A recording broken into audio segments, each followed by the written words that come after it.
amazing moments yesterday as well, Tiff. I mean, E6, Alliance going at it, that K-Swinny Kraber shot, I expect that we'll have more of that this afternoon. Yeah, it was really cool to see that. As soon as he hit the no-scope on the hipfire, I was like, okay, I got to watch it backstage. I was like, man, it's sick. Anytime you hit a Kraber shot, I mean, he had two bullets in the chamber, and one goes directly into him, and then follows it up with some insane damage. Like, he is so fun to watch. Throughout group stages, they were changing their legend compositions based on what Wig's chat was voting. And he literally tweeted this morning, he was like, who should I play today? Who should he play? Yeah, they are fantastic. Talk about clutch moment right there for Swinny with the Kraber too.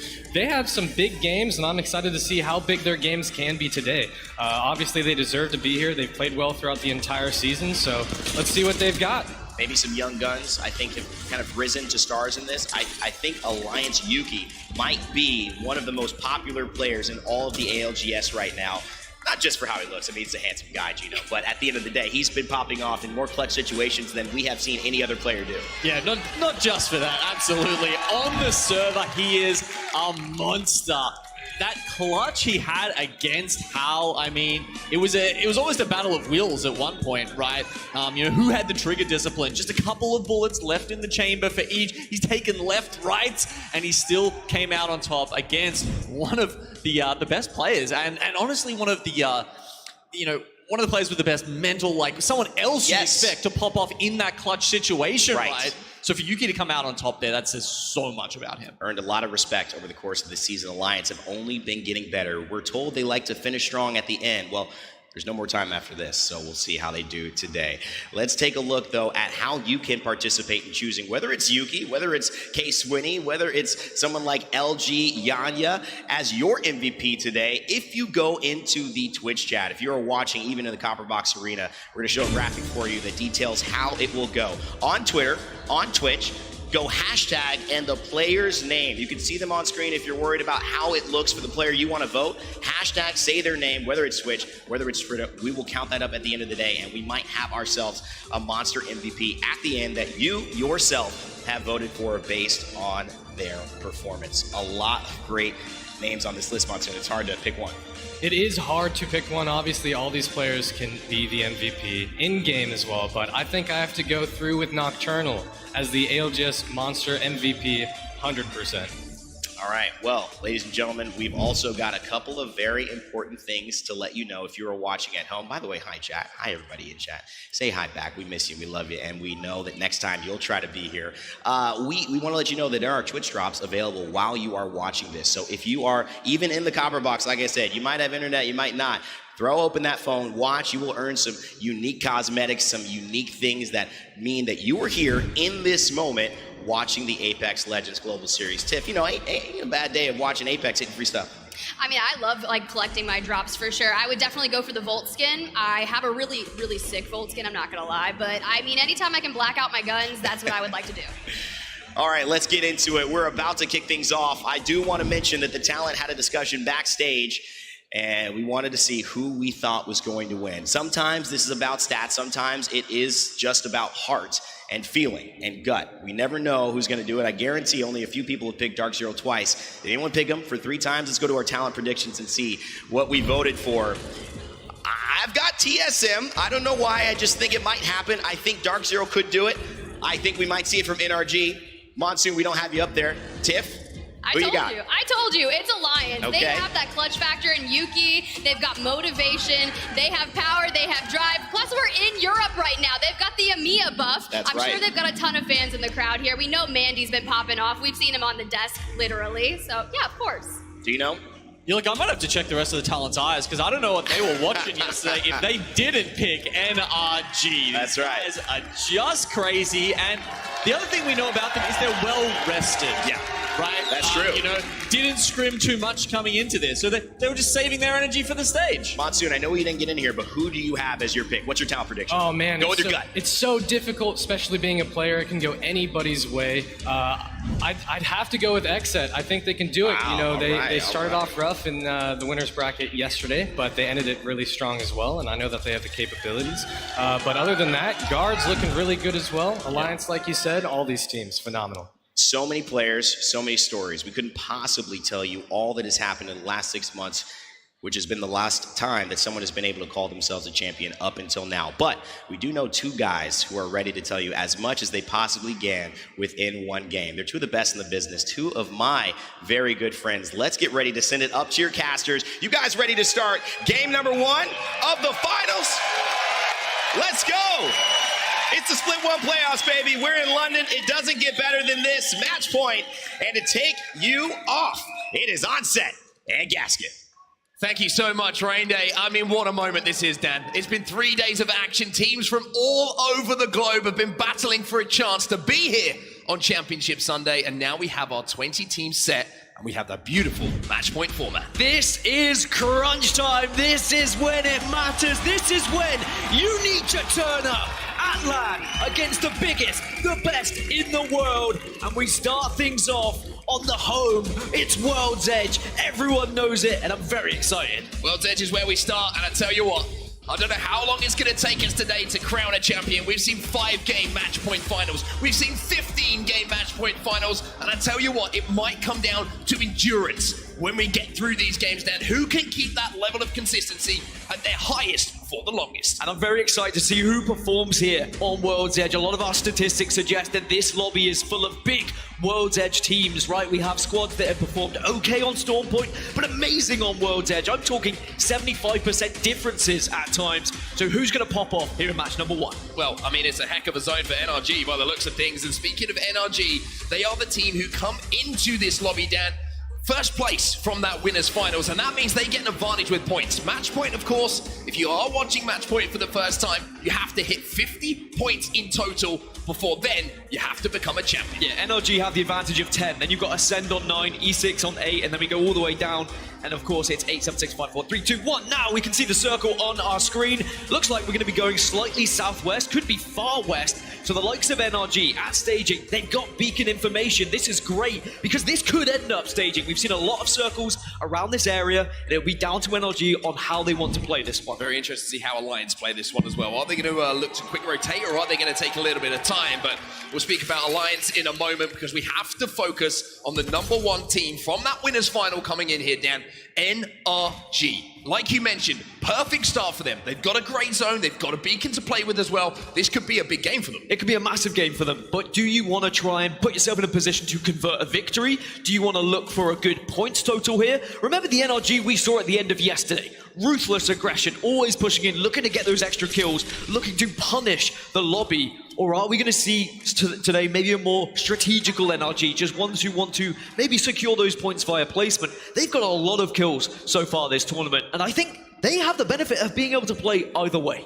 Now we see Gambare Otasan making their rotation as well. Good priority for them to get towards zone, but there's a lot of teams already making their way to the other side of staging at the moment into that choke, and this is what I've kind of coined, in my opinion, the NRG zone. We saw them win multiple tournaments from around that beacon, and we're going to have to see if that's going to be the case again. We do have beacon information on our screens as well, and that looks like exactly where we're headed down. And our 2 best performing teams, thank you very much, production, we have Guard and we have NRG. They have dominated World's Edge. Guard is actually our most winningest team at this tournament. It's maybe unexpected from some, but if you would have spoken to these guys coming into the tournament, they were as confident as ever. Rambo believed that this was the team that could win this tournament, and if they keep on winning games in a match point format, maybe they could be. Well, it looks like the Guard have got the high ground, they've got this ridge to play from. Great to hold out teams and stop rotations coming in behind you, but look at this fight going down already. We've got Dark Zero, the back-to-back LAN champions who had a little bit of extra work to do yesterday coming through that elimination bracket, Dan, but they're here, they're set up, and this is where they want to hold down. Yeah, it's going to be their chance now just to hold out a lot of these teams that are rotating from the north. They have beaten to the pulp when it comes to actually getting all the way down towards the kind of thermal staging area, so instead they can hold that western side, and it is going to be Fun 1, 2, 3 who are going to be potentially pushing them, but here comes all of the teams. Everyone wants to get into thermal. We're seeing so many heavy rotates here, so this is going to be pulling a little bit more southwest. I mean, the craziest thing here, look how many, like you say, teams are already stacked up in and around thermal, in and around staging, and you're seeing the difference delaying Skyward Dive by just a matter of minute seconds, Dan. You lose that position that you wanted to be your priority to hold. A team takes that one, then you have to adjust on the fly. Compositions are going to matter, of course, in every single engagement here, but also how you strategize, how you rotate. This is still going on, by the way, between Dark Zero and Fun. Fun are trying to just pummel their way through, but it hasn't quite worked out just yet. Look at what's going down in the kill feed. It looks like the Guard are in a little bit of trouble here, and it's Exo Clan who are going to be pushing them, and we have our first elimination of the day. The Guard will fall down. The team who had the most wins yesterday, now they're out of the tournament. They're not out of the tournament, they're out of this game. The first squad is eliminated, and that's a team who hit that fast rotate, so it looks like people are happy to pressurize those God spots. Honestly, considering how many points Guard have picked up on World's Edge this tournament, it's very unexpected to see them eliminated this early on, but that's how you can be punished sometimes with rotations, with these zones, and you are just sometimes at the wits of the zones, and you can have to just react to it in any way. If the rotation doesn't go well, you might find yourself just watching for the remaining. Elsewhere, we are going to see a lot of these teams who started on the northern side of World's Edge having to now rotate through the map and fight their way through. There's going to be about 6 or 7 teams that are still moving from north to south. One of those teams is going to be E6, and guess who they're chasing? E36 is who they're going to be chasing at the moment, and we can see a little bit of Revtain on our screens as well. It's going to be Swinny who's got the charge rifle in his hand, just poking and prodding for a little bit of damage, trying to force the team away. But E6 yesterday, I have to say, in my opinion, the surprise package. They were playing some lights out Apex Legends. I loved the aggression we saw from E6, the confidence in the final circles. They were always making sure they could just push their advantages, making sure they could get any of those extra kills. They weren't necessarily picking up the W's, but right now, you don't need wins, you need points, and that's why this Revtain combo could actually work. Very interesting one to watch for sure. One thing to also keep our eyes on as we see progression on World's Edge is the battle between Element 6 on our screens and Except. Both of them landing over at Trials and Skyhook, and that's been a little fight that's gone down for quite some time. So we're going to have to see if it's going to be a gentlemanly agreement on who's going to take what, or if we are going to see a little bit of a combustible situation at one point. We have such a variance when it comes to legend selection throughout this lobby. Everyone trying to work out what is the best method to pick up points here in match point format. Remember, we start on World's Edge, we play 2, then we go over to Storm Point, and it's back and forth until we find a winner. So if you find yourself on match point, it's suddenly what map are you playing? We definitely have teams who are better at Storm Point in this lobby, and we have teams who are far better at World's Edge, and we'll have to see how that can impact things. Dark Zero, who were under pressure from Fun 1-2-3, like we saw a little bit earlier, have managed to hold down their positions. They've got the Watson fences down, they've got the Gen down as well to keep them being able to manage those resources in a way that they will need to. The drone's out as well, and this is smart positioning from the drone as well. Just getting the lay of the land, not just from what they can see, but the eye in the sky is going to let them know maybe if there's third-party opportunities to pounce onto. And surely, you know, 3 lands in a row, it's not possible for Dark Zero, right? Surely they're not able to continue this incredible form when it comes to a live environment, but there's always that kind of thought in the back of your head of, well, they could do it. Sure, they're starting on 0 points, but we've seen before, even when you think Dark Zero are down and out, they find a way to break back into things. Anyway, there is the map. You can see the beacon information, the extra beacon information that we've got means we are heading even further southwest, pulling away from staging, down in towards Thermal Station. That's why we've seen so many teams make that heavy zone push into the southwest of the map. It's interesting as well. I think zone is something that's really going to influence this lobby as well, because we have so many teams in this lobby who are hard rotate teams. That means priority positions are going to be at a premium. Trying to get there in a lesser lobby, maybe in a pro league group stage, for example, you're going to have an opportunity maybe to just outpace people because you've got that timing down in your head. But everybody knows the quickest possible route to get to a zone. So prio positions might be taken. It's plan B, C. What are you going to hold if it's not there? How are you going to work if you're one of those zone teams and you can't get into the position that you want? And as the latest meta has developed, zoning has been far better than playing edge. I don't think that is anything we have to try and avoid now. We know that zone players and zone teams have had more success. The statistics don't lie. We have more zone teams in this final. A lot of our edge teams and coincidentally, a lot of our Storm Point teams were eliminated already in this tournament, and we are going to have games like this throughout today where we've got so many teams. Sometimes we might have 15 plus teams in what, zone 4, zone 5, and that is going to be so difficult to manage, and a lot of that then is going to come down to the IGLs. How do you assess the situation? Where are you going to go? What's the next step? Who do you have to kill? Who do you have to avoid? One team who's got a tough rotation to make is Exet. Like I mentioned, landing over at Skyhook. They're going to go all the way down south, and they're certainly going to have to take some battles. Looking across the armors, you've got Funny sat on blue at the moment. Six and Nocturnal are going to be sat on purples. Sykes, excuse me. And trying to level those up so when they do have those engagements in and around the edge of zone, they're going to be able to have a little bit better chance of being more successful. But a little bit of a poke and a prod and a introduction of neighbors here inside of these two houses just outside of Thermal Station. That's NRG and Onyx. So you have North America and APAC South just saying hello through the windows, having a little prod and seeing if they can pick up a little nod. And of course, amazing to see the region representation in these finals as well. We were a bit worried that maybe we would see a region or some regions not quite have as much representation, but I am glad to see a good spread across the board. And we're still seeing, by the way, the same battle happening on that west side. You remember earlier when Dark Zero are holding out Fun? Still happening, because we haven't seen the zone close to force Fun into them just yet, so Dark Zero have been naturally able to wait and hold. Moist at the moment, you can see in the bottom left-hand side of your screen, are being pressured by multiple teams. They are between so much fire, it's going to be so difficult for them to stay alive. Darkstar starting to fly in as well at Moist. You can see the missile swarms are coming in from NRG. It is a tough spot to be in, but for now, they're able to survive. It looks like they're trying desperately to stabilize, but the question is, how long are you going to hold this position? Getting a gen down in this situation, very, very difficult down because of the line of sights that so many teams have. Yes, you're thinking, Watson, great, we can get that interception pylon down, but with teams, so many teams in the surrounding area, it's just going to be a matter of seconds before it's destroyed. And Moist doing so well to make it here into the finals today. It was that last gasp kill that got them into the grand finals from the winners bracket. They just needed that one and they were able to achieve it. Dark Zero on the other side, of course, leaving the region, now a NA team technically. I think Genome is still trying to claim them as an APAC team, but I think that I'm sure North Americans, if we see Dark Zero win again, will claim them as their own, as a North American champion. But Dark Zero have been able to dominate this west-hand side, and I'm really worried about any team that's going to have to force themselves through that choke, because there's now too many teams. So all of our late rotators, this is when things start to get interesting, because this is when you need to plan how you are going to beat those who are supposedly going to gatekeep you.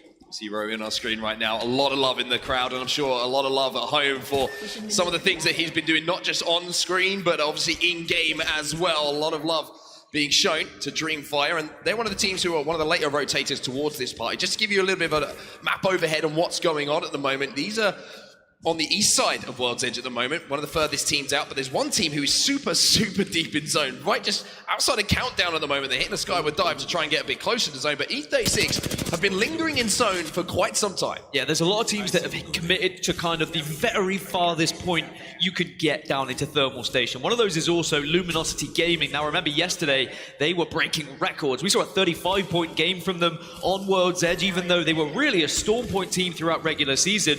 They seem to have changed composition. They found a playstyle that fits them on World's Edge, and it seems to have come into fruition at the perfect time.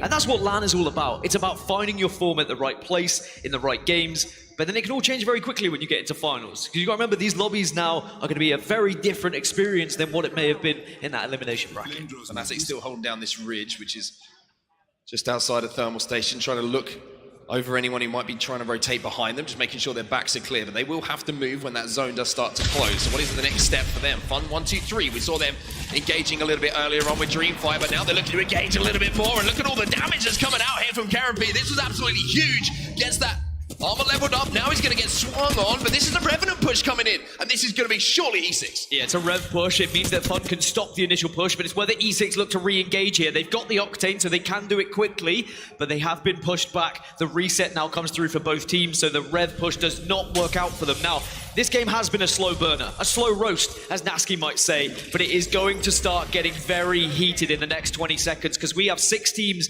outside of this circle who now all have to try and make their way in. Very interesting that a lot was expended there from E6 to try and do damage to Fun 1, 2, 3 to push them back. They used that Death Totem to try and push forward with the Revenant. Use the jump pad from Octane as well. So now resources-wise, not in a great position for this fight, nor geographically are they in a great position. They're going to be forced to make this play. And they're going to have to go for a push here, E6, but you got to remember, Dark Zero on the other side of this mountain as well. So whoever wins this fight just runs into another. Fun 1, 2, 3. They're going to lose the first player. Big shot coming in for the Peacekeeper now. K-Swinny is down. Amphi tries to fly in. Now it all falls up to Slayers. He's got 2 people to deal with, though, and that Peacekeeper is hitting something special. E6 eliminated. Fun 1, 2, 3 hold. But they've done the damage against Fun. Fun have a 2. Are they going to be able to get up to a full 3 before Dark Zero try and push this one? Look, they're pushing into Watson fences. They are pushing into danger. Fun 1, 2, 3 may naturally be the next team to go down here. Dark Zero did such a good job earlier on of holding out that push, like you said, and now they might be able to pick up the scraps. Inside the thermal station, though, we have Space Station Gaming trying just to survive, trying to force their way in from the burn of that zone. Drox is going to have to pop a barrier, and Zenoyo has gone down, so SSG finding it extremely difficult to get inside the zone at the moment, and it's Ascend on the other side holding them out. Ascend say we need to hold this ground, we need to hold this space, otherwise we're going to be forced out by so many other teams. Fun 1, 2, 3 do get eliminated. TSM now getting involved in the action as well. Ascend trying to stabilize, a little push coming in though. Post skills down to barely any health whatsoever. Kashera's going to go down, and Ascend with this hold are not going to be able to do so. They get third pied. Space Station actually survive as well. Dropped is still here. And Dropped is dropping bodies as Space Station finally go down alongside Ascend. So difficult when the third parties happen. You're all inevitably going to get shot by someone else, and suddenly we're down to 13 squads. We just lost, what, 6 squads just like that in a snap of a finger, but now Esports Arena, they've got the height advantage, but they need to be careful. Don't overstep your presence here. You've got 58 seconds before you have to make a move. 58 seconds might seem like quite some time, but I tell you that's going to evaporate in front of these teams' eyes extremely quickly. Fnatic trying to reset here. They did have 1 player knocked, so Esports Arena certainly with the upper hand in this fight. And this circle is moving west of Thermal Station ever so slightly over towards the Donut Building. Actually, Alliance are in arguably one of the best spots right now. We'll check in with them later, but NRG, Sweet is using that charge rifle from a distance to get involved and maybe get some KP for NRG. ESA trying to hold out for now, 25 seconds. Like I said, that time disappears quicker than you think sometimes. Fnatic still down on this low ground, thinking about maybe having to be forced down to the low. Yuka's gonna be taken down to 1 HP, just about survive. 1 player alive here for Fnatic, but not looking good for them. And this is why playing early zone is so good, because if you can get one of these positions in Thermal where you can oversee all of these teams desperately trying to get into the next zone, you can pick up free KP, you can get those extra points, while also gaining placement, because of course, you're sitting pretty. Fnatic eliminated, unfortunately. Yuka wasn't able to survive long enough to scrape a few placement points. Esports Arena now taken to the skies to try and find a spot to call home for just a few moments. They're going to go deep into this zone. They might be able to land on the roof here. The question is, how much damage are they going to take on the way down? It looks like they find somewhere to call home. Somehow this is open. Insane that they've been able to find this. Is there someone below them? Is there someone that can contest them? Alliance, actually, I think, are right below them here. And now you've just got to try and survive if you're Esports Arena. Elsewhere, still a fight happening. Singularity against Moist. And Moist are doing pretty well in this engagement. While all this is going down as well, speaking of Apex South, Dark Zero were eliminated. Singularity trying to clean up the pieces, but Moist holds strong. Moist holds strong. Incredible from Moist, really. That was such a difficult push down onto this side, but now they have to try and survive. Remember, they were between about 4 teams earlier, and somehow still are living. NRG watching over them, fences are down, and they're trying to protect themselves, but by eliminating that closest team in Singularity, it gives them that extra little bit of breathing room. And you can see NRG as well. You can see on your map overhead here, using Loba's Black Market to steal away resources as well, and I'm sure there's a lot of grenades being picked up right now, because grenades in this endgame, Dan, frags, arc stars, thermites, whatever it is, cause so much disruption when 2 teams are trying to engage. So we're down to 10 squads. We lost a lot in the last 2 zones. And Moist Esport, you can see, they need to think about their next movement, because as this zone closes, everyone's heading back towards Thermal, that donut building that you can see in the top left-hand side of your screen as well. And right now for Moist, it's just about presence. They are applying pressure to NRG, they are trying to keep them back as long as they can before they make their move. And I talked about how a tough rotation this game was going to be for Exet. Exet's still alive inside this top 10. Once again, Nocturnal has managed to maneuver his team in a position to contest for this endgame. Elsewhere, TSM, they're involved in Thermal Station. You can see ExoClan inside the donut building as well, but this is the building where all the action's about to break out. Down, you have Alliance, you have LG, you have Moist, everybody is stacked up here. And they've all got to move as well, because the circle's gone away from them. They thought maybe it would pull towards them, but no, we're going more east. Now Esports Arena looking to try and make their move out. Oh, they're going to swing and Alliance get eliminated. That will be Alliance out of the game. ESA swing on the damage that was done by the team just outside of them. And now look to move forward themselves. Skyward Dive going to be in front of them as well. You can see Exit also in that kill feed. NRG starting to lose a few players as well, but TSM still alive, and Verholz with that wingman is getting some knocks. TSM, EXO, and Geo all in fantastic positions, but now here comes everyone. They're going to surround this donut building. They all want a bite of it, but are you going to be able to survive? Do you go low? Do you go high? This is carnage in this circle. This is a layer cake inside of the donut at the moment. LG though, what a performance we saw from them yesterday in that elimination bracket. Staying alive, Exit eliminated, while Esports Arena have found the outside of this building to play down. Esports Arena just keep going, just keep shredding, and now they move in, and they are still a full 3. The shield swaps around, you've got to push together.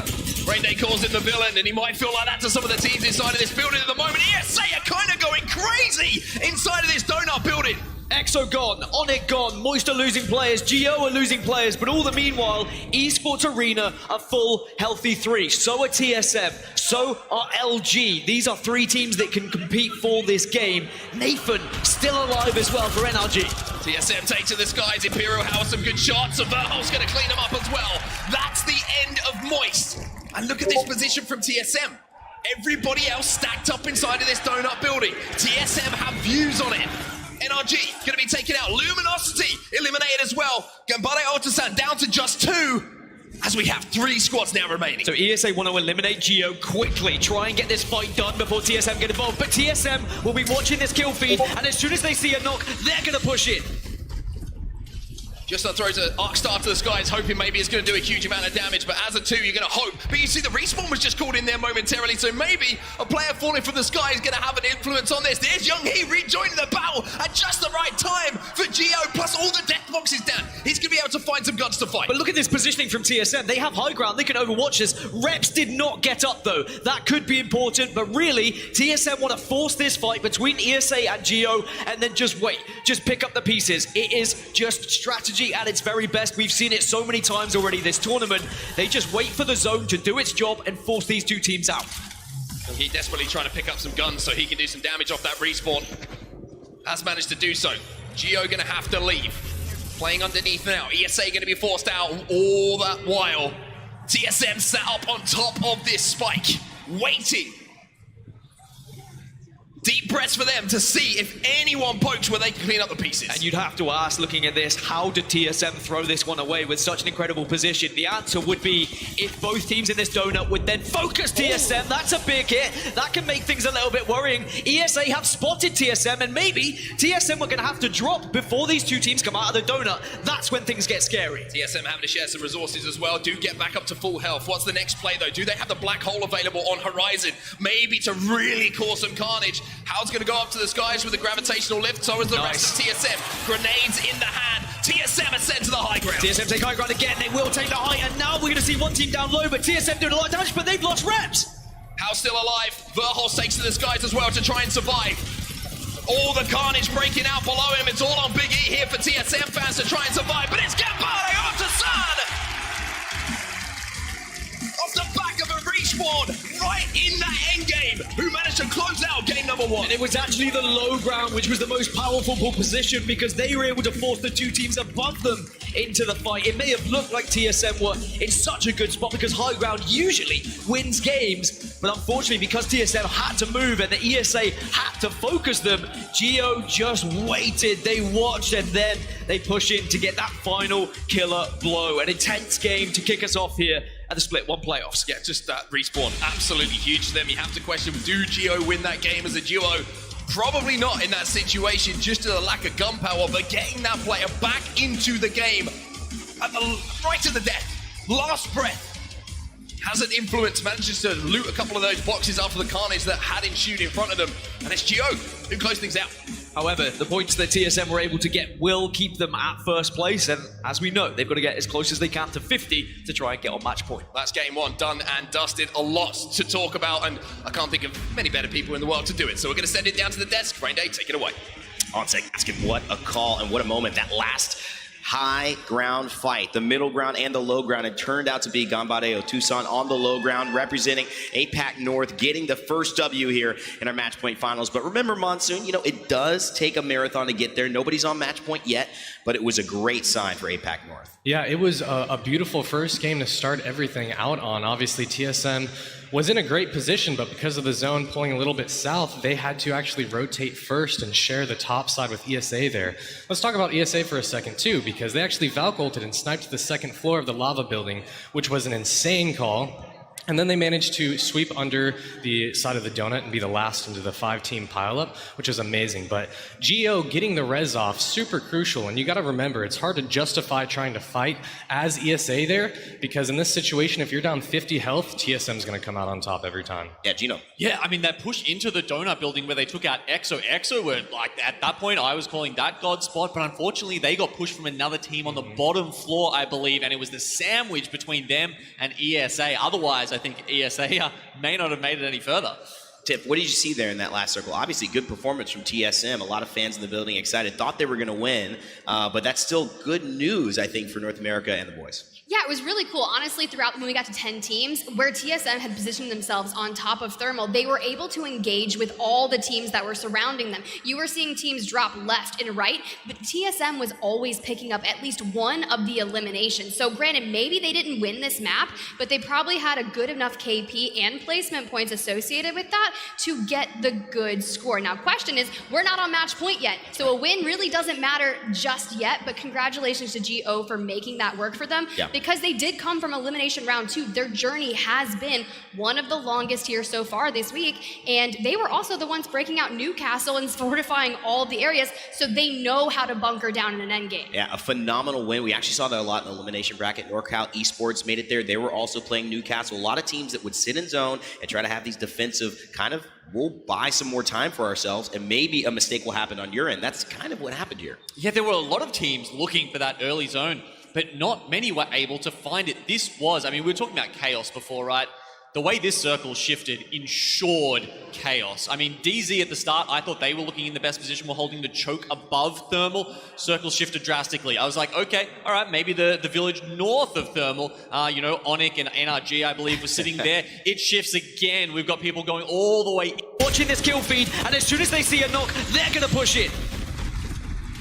Just throws an arc star to the skies. Hope they got crunched, and in the end, it was the teams who were just picking off as many of the others as they could, like TSM, picking up big amounts of kills, and it means it doesn't matter where the circle goes, you've guaranteed those points. Let's take a look at the highlights of Game 1 as we continue to talk about this. Monsoon, with those zone pulls, what do you do in that situation as a pro? Because sometimes it's just bad luck. Yeah, obviously, like, you can kind of understand the general area of where the zone's going to pull, but once again, you don't know exactly where it's going to end. We've seen many, many variations of this exact zone over the last 2 years. But that's what separates the good from the great, as we can see, the adaptability, the ability to overcome adversity, to push through these teams.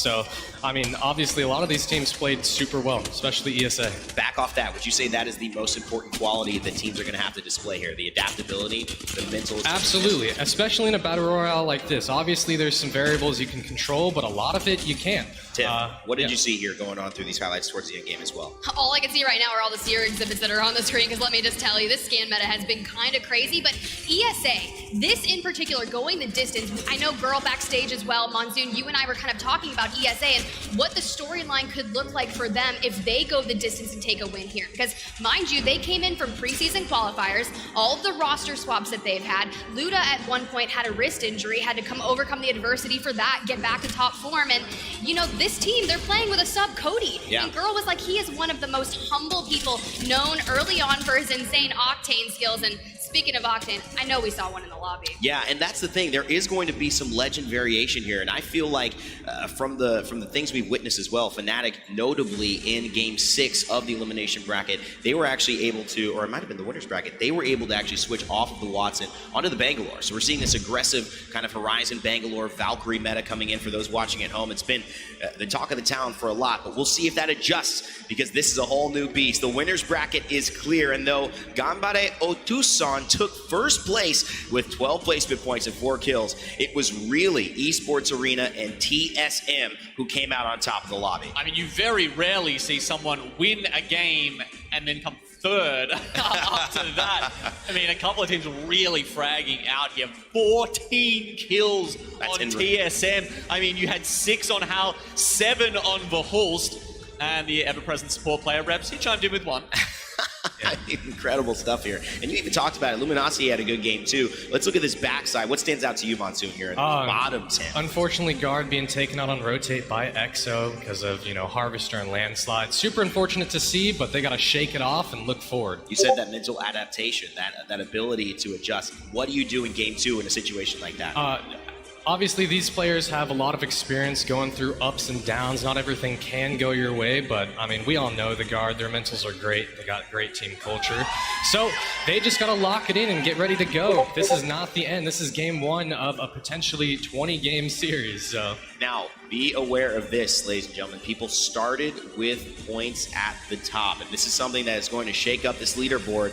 We started with 10 for first place and all the way down to 1 for a 10th qualifier. So you will see a little bit of extra cushion. That's the benefit of going through the winner's bracket. Yeah, 100%. We know NRG came from the winner's bracket. They won. They got that extra 10 points when they started. So you can see they pick up 7 points in match number 1, coming in with 17 points. But TSM, they were only in the top 5 out of winner's bracket, or maybe a little bit less. I don't remember the exact positioning, so don't judge me, guys. I'm sorry. But regardless, they made up for it just in map number 1. Raven, whatever he is doing with the team to bring out the best individually that they can of each person. We saw Reps, you said only 1 elimination, but that's because he was sitting back with the 30-30, dealing a lot of damage and letting everyone else pick up the eliminations. What a day so far. TSM, Ganbare Otusan, and Esports Arena out to a great start in game 1 here in London. We've got game 2 coming up of our match point finals. We're going to take a quick break, and we'll be right back to continue the action. Monster Energy, the official energy drink of the Apex Legends Global Series.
WD Black, the official storage partner of the Apex Legends Global Series.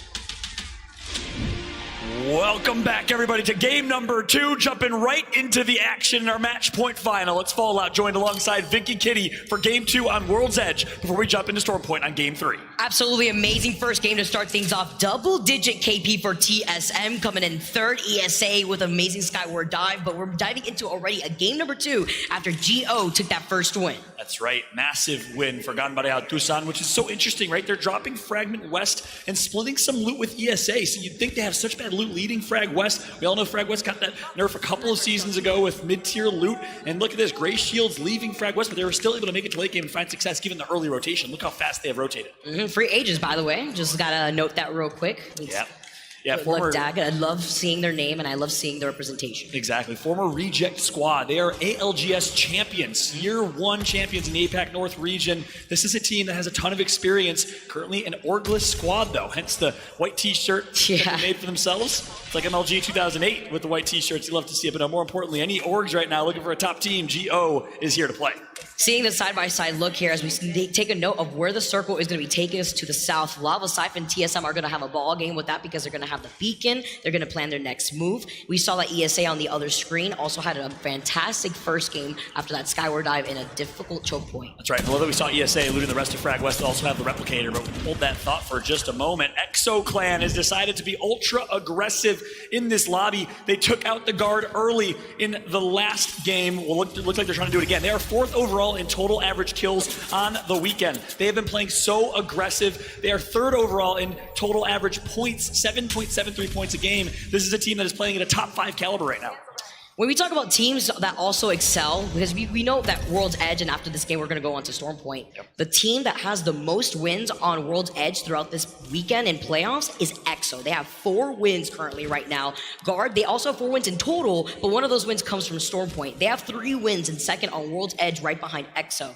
And RG, one of the teams that we also saw take early final circle positioning on the high ground inside of that building. We saw Sweet charging things up with the charge rifle, beaming down a lot of the players coming in, but let's hold that thought as LG Yanya get the first knock into Imperial Howl. Oh my god, Reps with the beam though might find a way to give them an opportunity to clutch this 2v3. Yanya, push it wide left, gonna get the elimination on Hal. Hal is out, and who is it? None other than the nightmarish Yanya, formerly known as Ganjaman. So dominant, El Presidente takes out the CEO. I gotta give my love over to Mexico Luminosity. That's why this has been my team to watch after an insane performance yesterday, getting 23 KP in one game. They looked like they were farming, they looked like they were playing pubs, and they need to bring that confidence going into this final day. That's right. You know, look, I call them the Nightmare Squad. Why? Because every team in North America has had nightmares. I guarantee it. LG just farming the lobby. They've done it time and time again throughout Pro League, and here they are right now. It's a nightmare for TSM, perhaps some nostalgia, as Hal's gonna get taken out already to the hands of LG. But really good job from Reps and Verholst. They tried seeing if they can clutch the 2v3. Recognize, yeah, not our fight. Let's back out, let's reset, let's play as a team of 2. Won't have a chance to grab banner most likely either. So we'll see how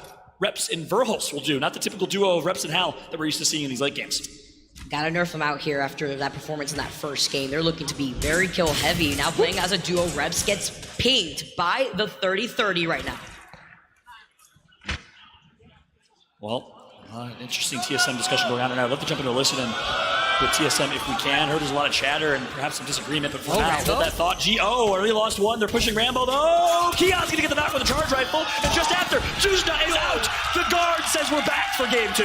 That looks like a bait as Rambo tries to hype up the crowd. He says, speak our name. The guard is here to hold on the high ground, but they put them in the line of sight on purpose. Gio tried to push Rambo, try to wrap around the corner. Guess what? The guard was waiting for them with a charge rifle on the high ground on top of the rooftop. And Rambo, like a goalie in a net, says, don't you dare. Do you know who I am? Shuts him down, and the guard comes out on top. What's the difference there? Ooh, okay, cheeky little sentinel shot from Artin.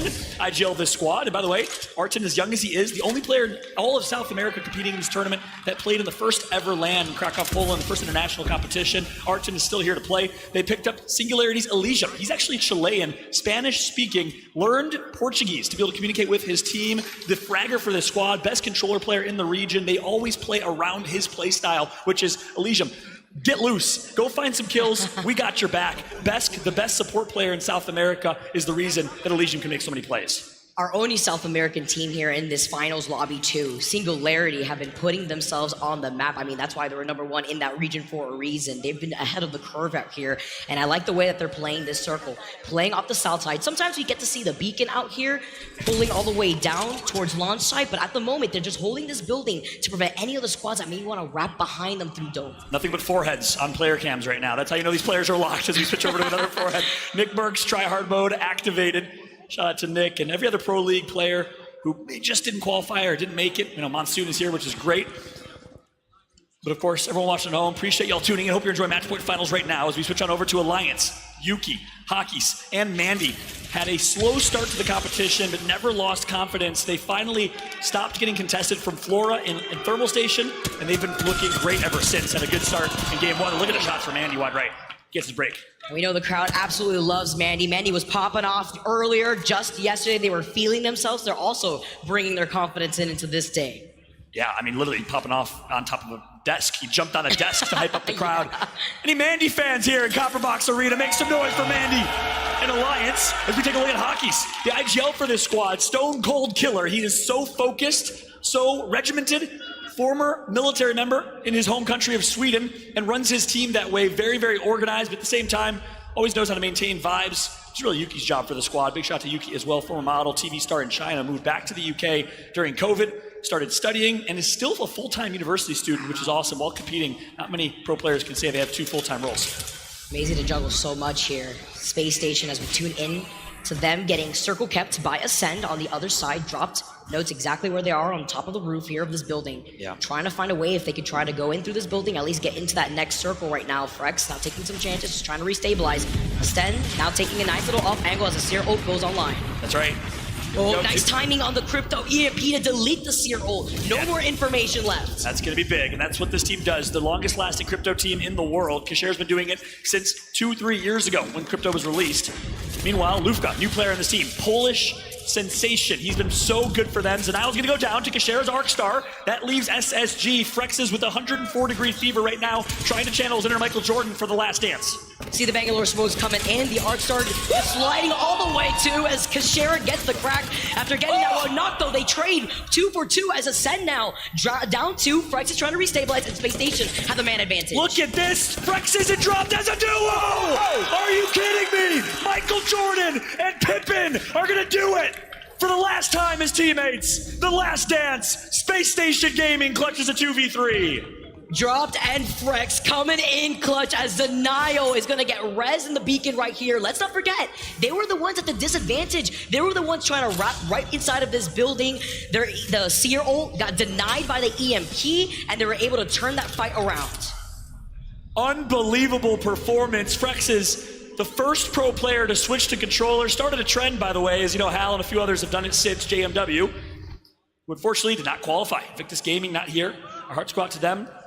We know they'll bounce back for Split 2, but for now, it's E6, Amphi, the rookie on this team. Effect from Alliance, so talented. Said Amphi is the one that defined and created the R301 meta, which is obviously a bold statement, but that's how good Amphi is. He was one of the first players to start beating with the R301 in ranked. A complete ranked grinder picked up by this E6 squad.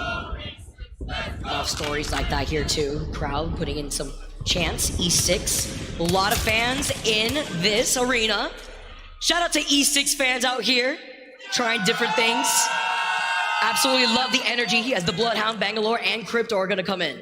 Well, Copperbox, you want an E6 listening? Want to hear some comms from the E6 squad? Let's go ahead and jump right into a listening with E6, led by K-Swinny. We're fine, we're fine. I think it's a team middle tree, they just low ulted. I'm gonna look. No, it's nobody middle tree. What about this? What? On my pin. What about in back? Yeah, just walk up middle tree. Okay, I'm walking up. Yeah, it is a team on the window there.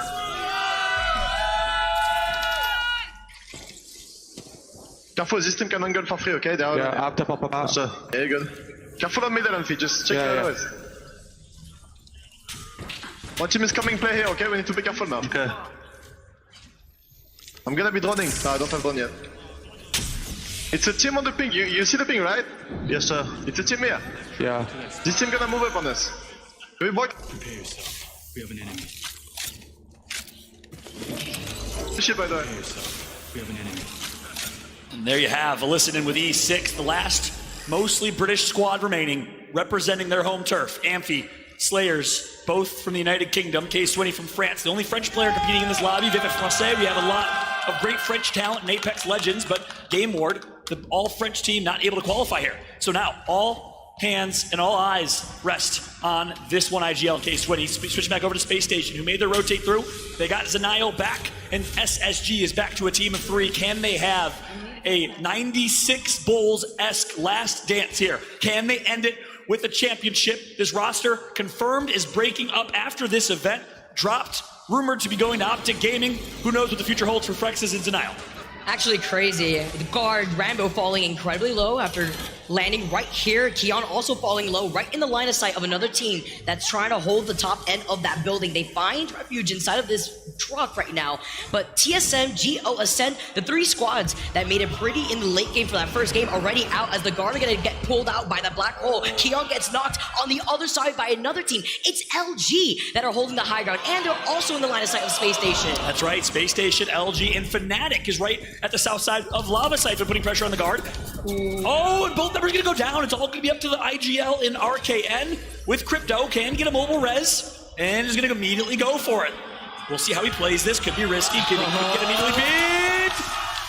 EMP dropped. Is he gonna get the res? Looks like he will. But will they survive is the question, because he's dropping likely right on top of Fnatic. Wow, what a risky and ballsy res.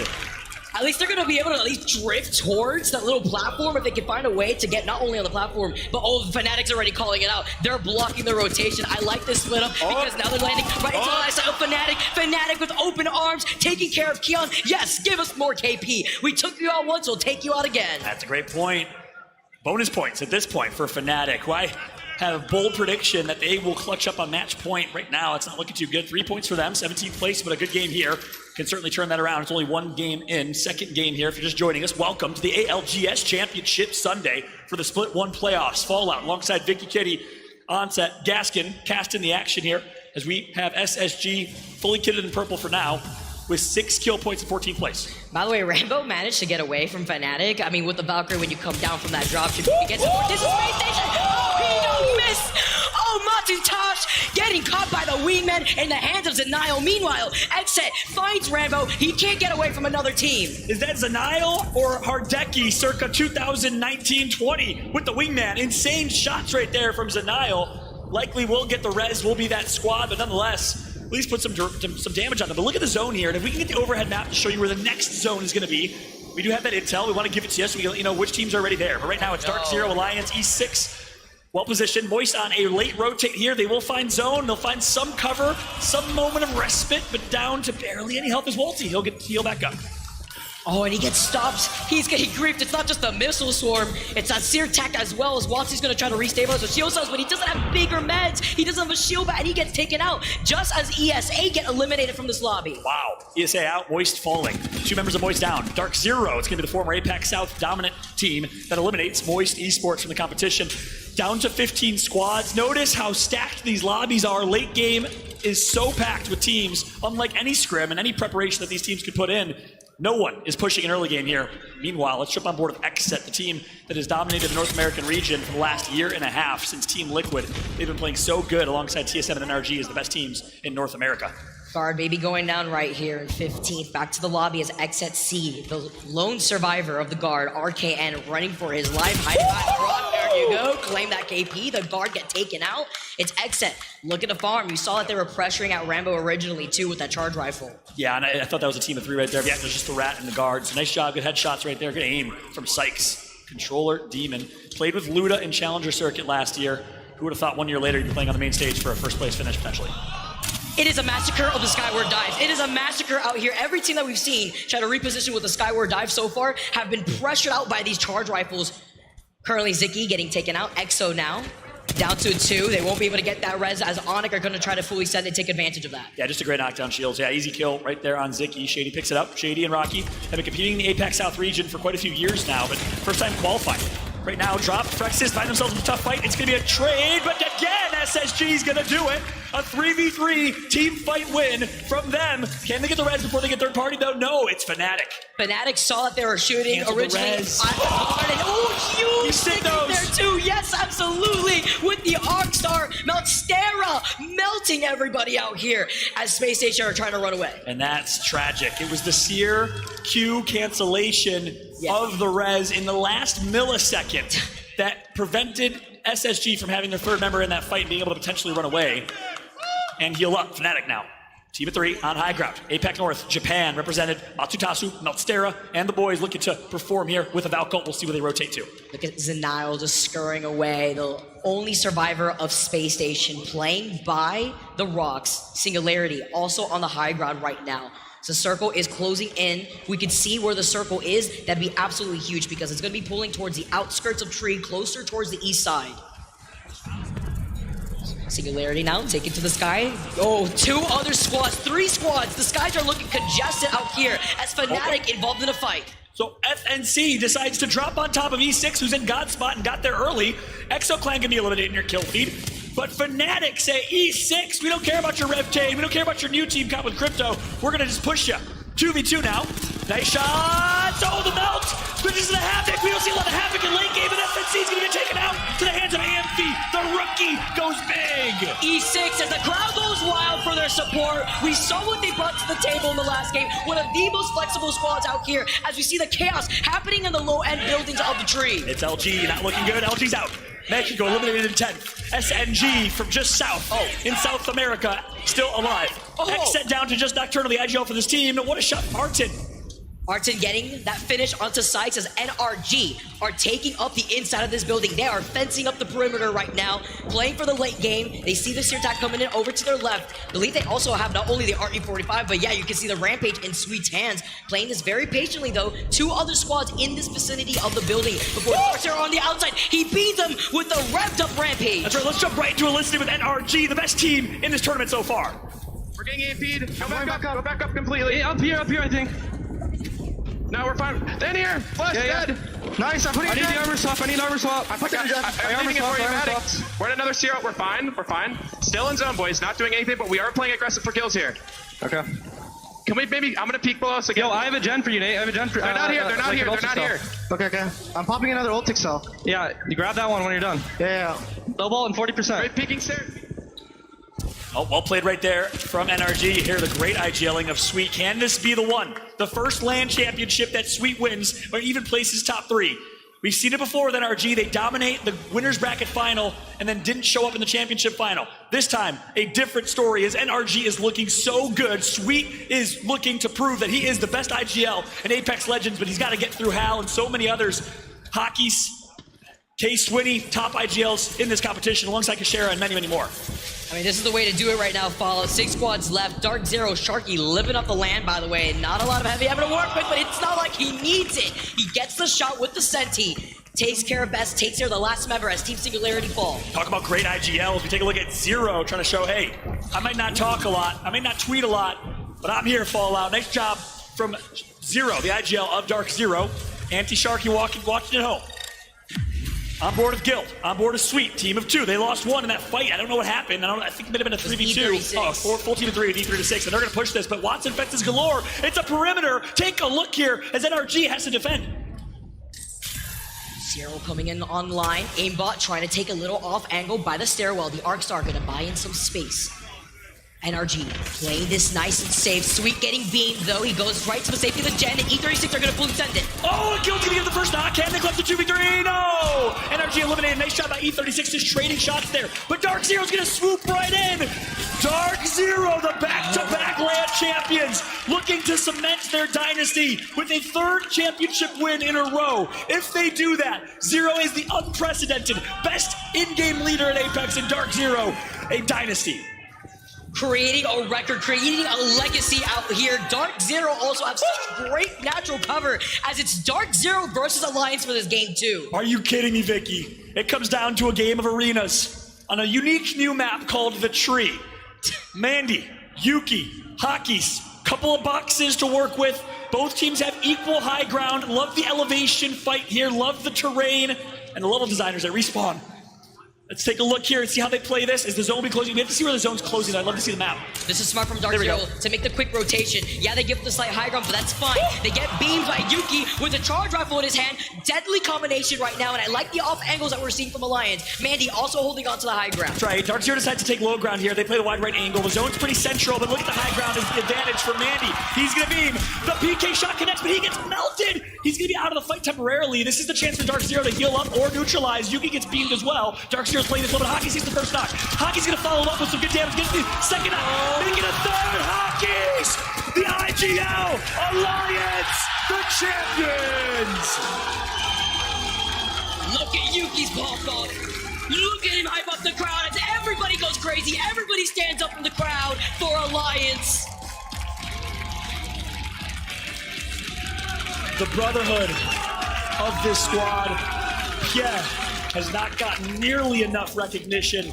as the new coach of this team. The impact he has made has been profound. Former member of Flavor of the Month, Virtus Pro Pierre, a champion of the summer circuit with that squad, Taylor and Knopf back then, competing against Hockey's now, coaching him. There he is behind him. And what a celebration, what a win from left to right. Mandy, Hockey's, and Yuki. Absolutely love the emotion from this team.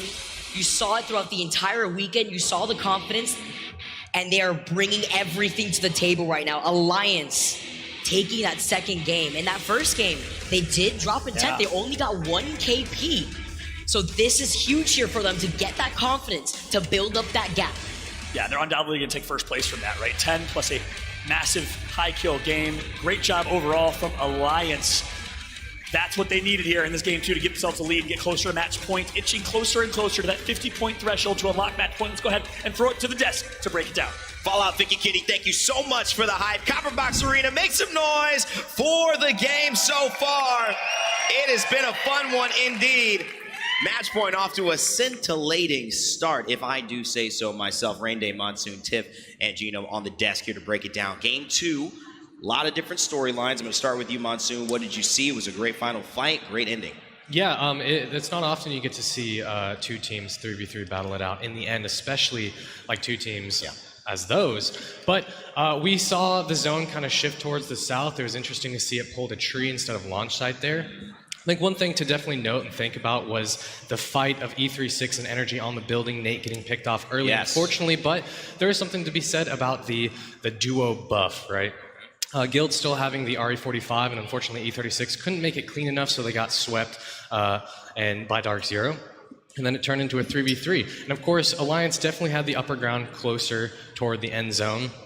And Dark Zero trying to find their way around the left and the right side to see if they can get any advantageous picks or damage. But, you know, Alliance come out on top. It was definitely close there, but we saw some incredible shots from Hawkus. Tiff, you saw the hype that Yuki had, the hype that Alliance had, the hype the building had here when that win went off. What do you think that means for Alliance's chances here? We know it's going to mean a lot of points, but can this be their day? I mean, this is showing that they already have what it takes to get that rotation and take that isolated 3v3 at the end, but you just have to position yourself well enough throughout the game, withstand the other 19 insane teams in the lobby to make that happen, and they're doing just that. Then you talk about the clutch factor, right? We know Yuki's got it. We've seen him go that 1v1 against Tao.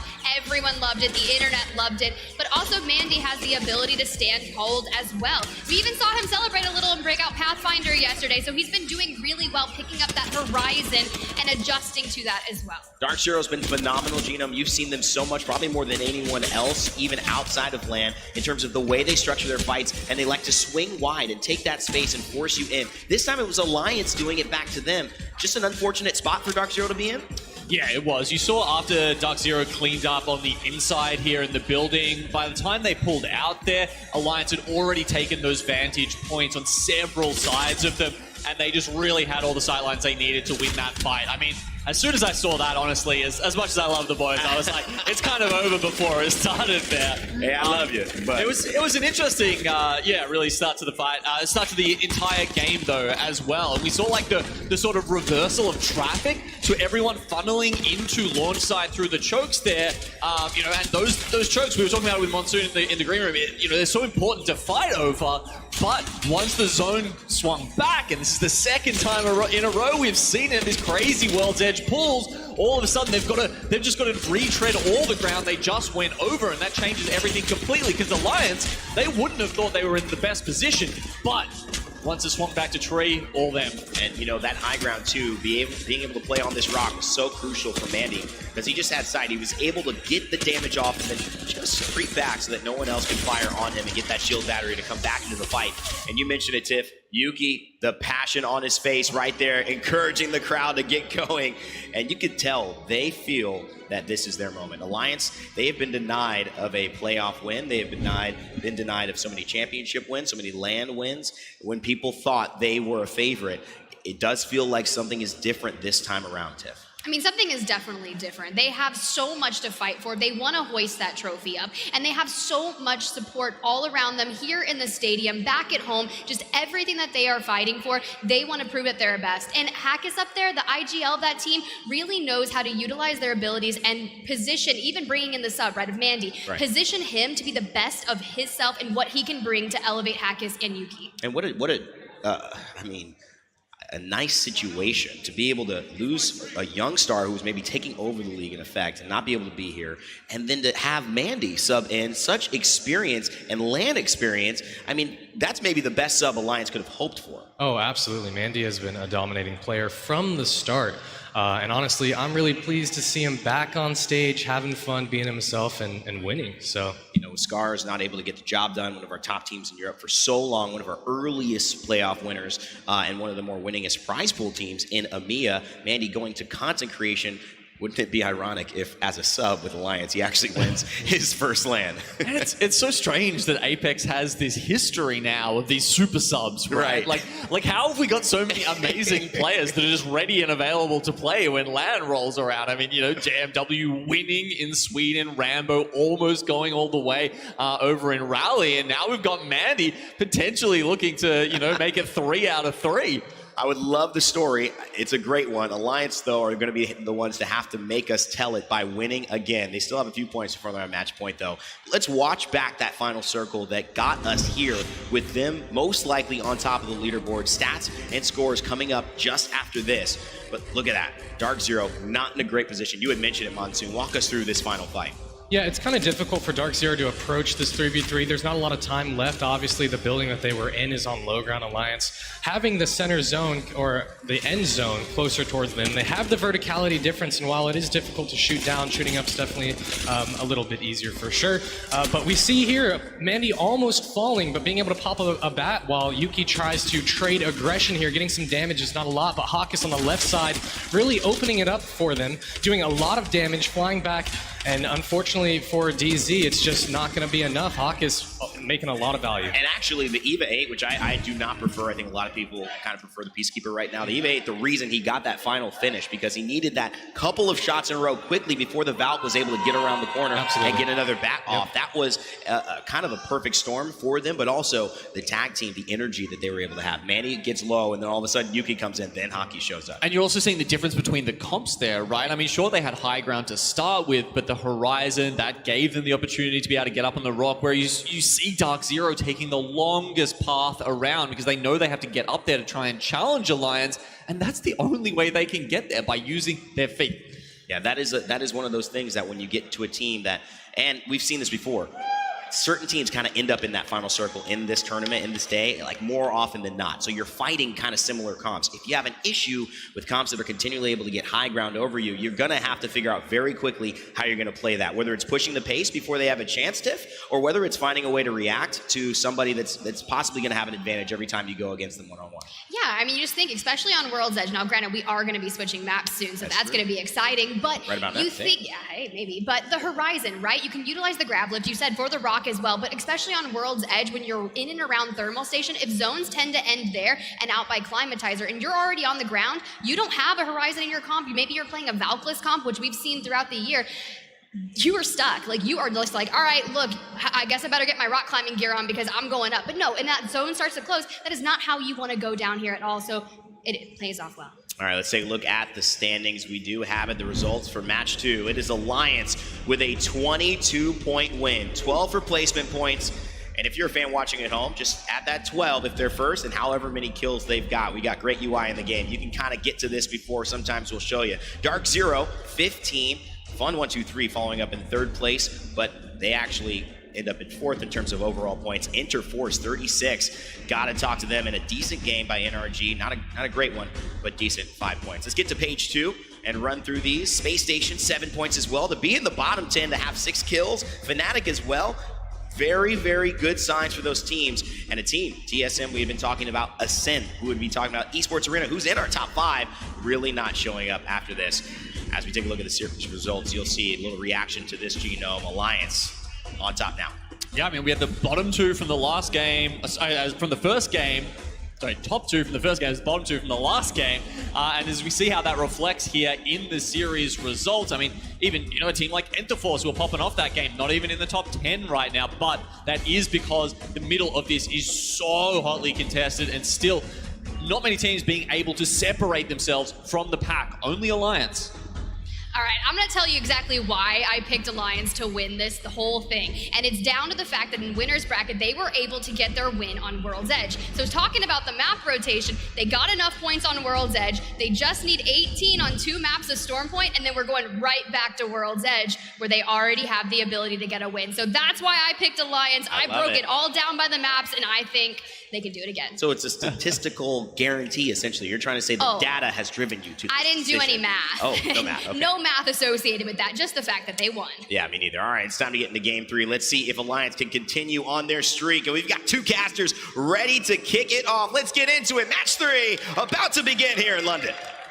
Thank you so much, Rain Day, and everyone in the arena. Make some noise as we get ready for game number 3. Alliance and EU currently on top of the leaderboards by a margin. Fallout alongside Vicky Kitty, and I hate to say it, I told you so with the Alliance prediction. Okay, hold on. I know Alliance has been popping off. I love watching Yuki also find his stride, and we saw him popping off throughout the entirety of the weekend. The rest of the Alliance squad, Hockey's coming in clutch. Now we move on to Stormpoint, though, Fallout. That's right. We got to talk about the consistency between some of these teams moving between World's Edge and Stormpoint, since it's not going to be like the usual. We got 2 maps on World's Edge, 2 maps on Stormpoint, and vice versa before switching forward. Yeah, that's right. Talk to me a little bit, Vicky. What are some teams that tend to thrive on Stormpoint? The obvious one is XSET dropping Cascade Falls and Center Map, right? Yeah, so right now, I believe we have 4 teams actually in total that have 2 wins on Stormpoint throughout the course of the weekend, throughout playoffs right now. We have Dark Zero, Ascent, GO, and XSET. The other teams that have found a win on here, obviously it's just been 1 win so far. So we've been finding more of that success, that consistency on World's Edge. Now, can it be just the comfort pick for some of these teams since they have a lot more time on World's Edge? That's the question, or is it the compositions that we've been seeing some of these teams rock when it comes to edge comps? That's one of the best kind of macro storylines of the competition is you have to perform on both. Some teams are better than others on certain maps. So Cascade, Broken Moon, or other maps potentially be added to the rotation. We'll find out. I love the fact that we have 2 maps at least for now, compared to the old days of 6 games of World's Edge. But here we go. Dropship flying across World's Edge. A very even drop line for these teams. As we jump in to the last and final game, the Antenna Hot Zone is going to come through. That's going to be for Enter Force 36, the squad from Apex North. Seeing where our teams are going to get settled. I know that there was a 50-50 going down originally in Down Beast between DF and GO, but it looks like GO are just going to be able to take care of Down Beast, while Dark Zero obviously always landing by Mill. They've claimed that space already. We have amazing loot, and now we see exactly where the circle is going to be taking us. RKN wasting no time to scan that beacon too. Yeah, that's right. So a couple things to help everyone understand here. Obviously, throughout the weekend, we've seen a lot of early aggression, a lot of contests as teams truly did not want to give up their drop spot. But now it's 20 teams. It's a grand finals lobby. These all teams have a handshake agreement to say where you're dropping. No early contests. No one's going to leave it to a 50-50. So as a result, you won't see any early game fights. So instead, let's talk a little bit about what we can see in terms of rotations. A couple things. Here's where the zone's going. Well, very central, slightly west. This is the XSET sweet spot zone. They have the replicator, expect them to craft up and immediately rotate. Rambo, RKN, and Keon, well, a team that likes to early rotate as well, and a great IGL and zone predictor. He's got the algorithms figured out so incredibly well in RKN. Expect them to early rotate. Look how fast they've left Jurassic Park. They ain't gonna farm no prowlers. Absolutely love it here too. I like how you highlighted the guard. This is one of the teams right alongside EXO that have the most wins in this lobby throughout the course of the weekend. 4 wins in total for both these teams. But the guard, they found a win on Stormpoint, unlike EXO, who found all their wins on World's Edge. So with this quick rotation, wondering where they're going to be rotating around by the south side of that rock. They're going to be posted up right behind Ascent, and they're predicting where the circle's going to be. And you already know Ascent's going to settle down with the Watson fences. They're going to be able to scan that beacon for free with Kashira's crypto drone. This is huge. Ascent also an early rotate team, but look at this, the guard, just like first game at least, Fun drops on their head. I think that was with the gravity cannon. Yes, it was. Oh my God, Fun, are you kidding me? It comes down to a skirmish. Arcan last alive. Sungjun down to 10 HP. Arcan can clutch this. No, he's gonna get taken out. The guard is eliminated by Fun 123. Former AD Raccoon squad. Does Ascend decide to join the fun? Pun intended. They lose out on Karampe here, though, and this is Ascend's note to be able to try to fully set it, take advantage. They saw the fight going on right in front of their eyes, but Fun, understanding that the third party was rolling in, immediately try to restabilize. Karampe is going to be able to get inside the safety of this building, and currently with Fun, walking away with that early KP. It's insane that we were just talking about the guard, how they wanted to settle into their position, but the gravity cannon, that yeet cannon, allowing Fun to cut off their rotation. Yeet cannon vernacular in there. Vicky and I have been calling the yeet cannon. We're trying to make it a thing, so Apex Team, if you want to join us, no. Nice stick, nice damage gonna come through. Fun is gonna absolutely rat and use the ratting to success. Oh my goodness. Allowing Fun to cut off their rotation. Yeet cannon vernacular in there. Vicky and I have been calling the yeet cannon. We're trying to make it a thing, so Apex Team, if you want to join us, no. Nice stick, nice damage gonna come through. Fun is gonna absolutely rat and use the ratting to success. Oh my goodness. Fun 1, 2, 3, a quick 5 KP. They take out 2 teams from the lobby. Let's not forget that they landed Barometer. That's how they were able to use the gravity cannon to get all the way over here, and they're already claiming heads. They are feeling themselves, already starting the game with the first circle just closing in with 6 KP. Here's what's so interesting. Barometer had a replicator. So instead of playing passive in a grand final, being nervous, saying, let's just craft up, let's take our time, they ignore the replicator, quick rotate, and catch the guard off guard. Maybe they did their homework. I would assume they did their homework and knew that the guard likes to early rotate on these zones and caught them tripping and slipping. Quick KP, quick kills. I mean, I love what I'm seeing out of Fun. This is just insane from the former AD Raccoon, great team from Korea. Cutting them off right here like it's a congested traffic. And you have to talk about also, this is a squad that likes to run the Valkyrie, the Crypto, the Seer. They also had the Beacon, so they were able to get that immediately too, as we see TSM rocking the double purple. Verhol's still with the blue. They're getting shot at. They're on the high ground right now. They also have the Beacon right in front of them, but they have to see which of the squads that are playing the low ground that wanted to try to shoot at them from behind. That's right.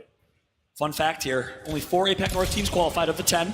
Yeah. 3 out of 4 are Korean, but I believe only 3 or 4 out of the 10 were Korean. So the Koreans showing up big time in the interregional national play. 1 Japanese squad representing its Fnatic, but Ganbare Tucson, Enter Force 36, and Fun 1, 2, 3, all Korean squads. Really, really impressive showing from the nation. Love how you highlight that, just breaking down all the regions here too. Mia, 3 teams out of 10 made it into the finals. NA has 8 teams out of 10 in this finals. APAC South, we're talking about it before. 4 teams out of 5, North 4 out of 10. South America with only Singularity making it through here as Dreamfire on top of the high ground right now, trying to contest this other squad. Get some initial damage, and TSM is going to reset here. And this is so scary because this could easily be third party, especially for TSM on high ground. Wondering if the other squads in the area also seeing the Seer ults coming alive. Rory gets the family power up though, okay? We gotta talk about that family in the crowd supporting Rory. Dreamfire though, lose out on Tao, playing out of a number disadvantage after Burrows gets that first knock. Oh, Rep's gonna get knocked. 2v2, look who comes through! It's Imperial, hell of a fight! And then eliminates 1, can he get the second? Last member alive on high ground. Let's go into a quick TSM listening while they try to clean up this fight. Res, right now. I can't get back, it's all you, bro. Okay. I'm going to the roof. Nice job. Go, boys. Hold presence on roof. I'm popping. There's nobody. I'm telling you, nobody can kill us on edge. Yes, sir, baby. Good job. Ultic Cell, take this, Jordan. Pump this shit right now. Yeah, I gotta wait. Yeah, let me know when I can come. Pop the Ultic Cell first, just in case you get thirded.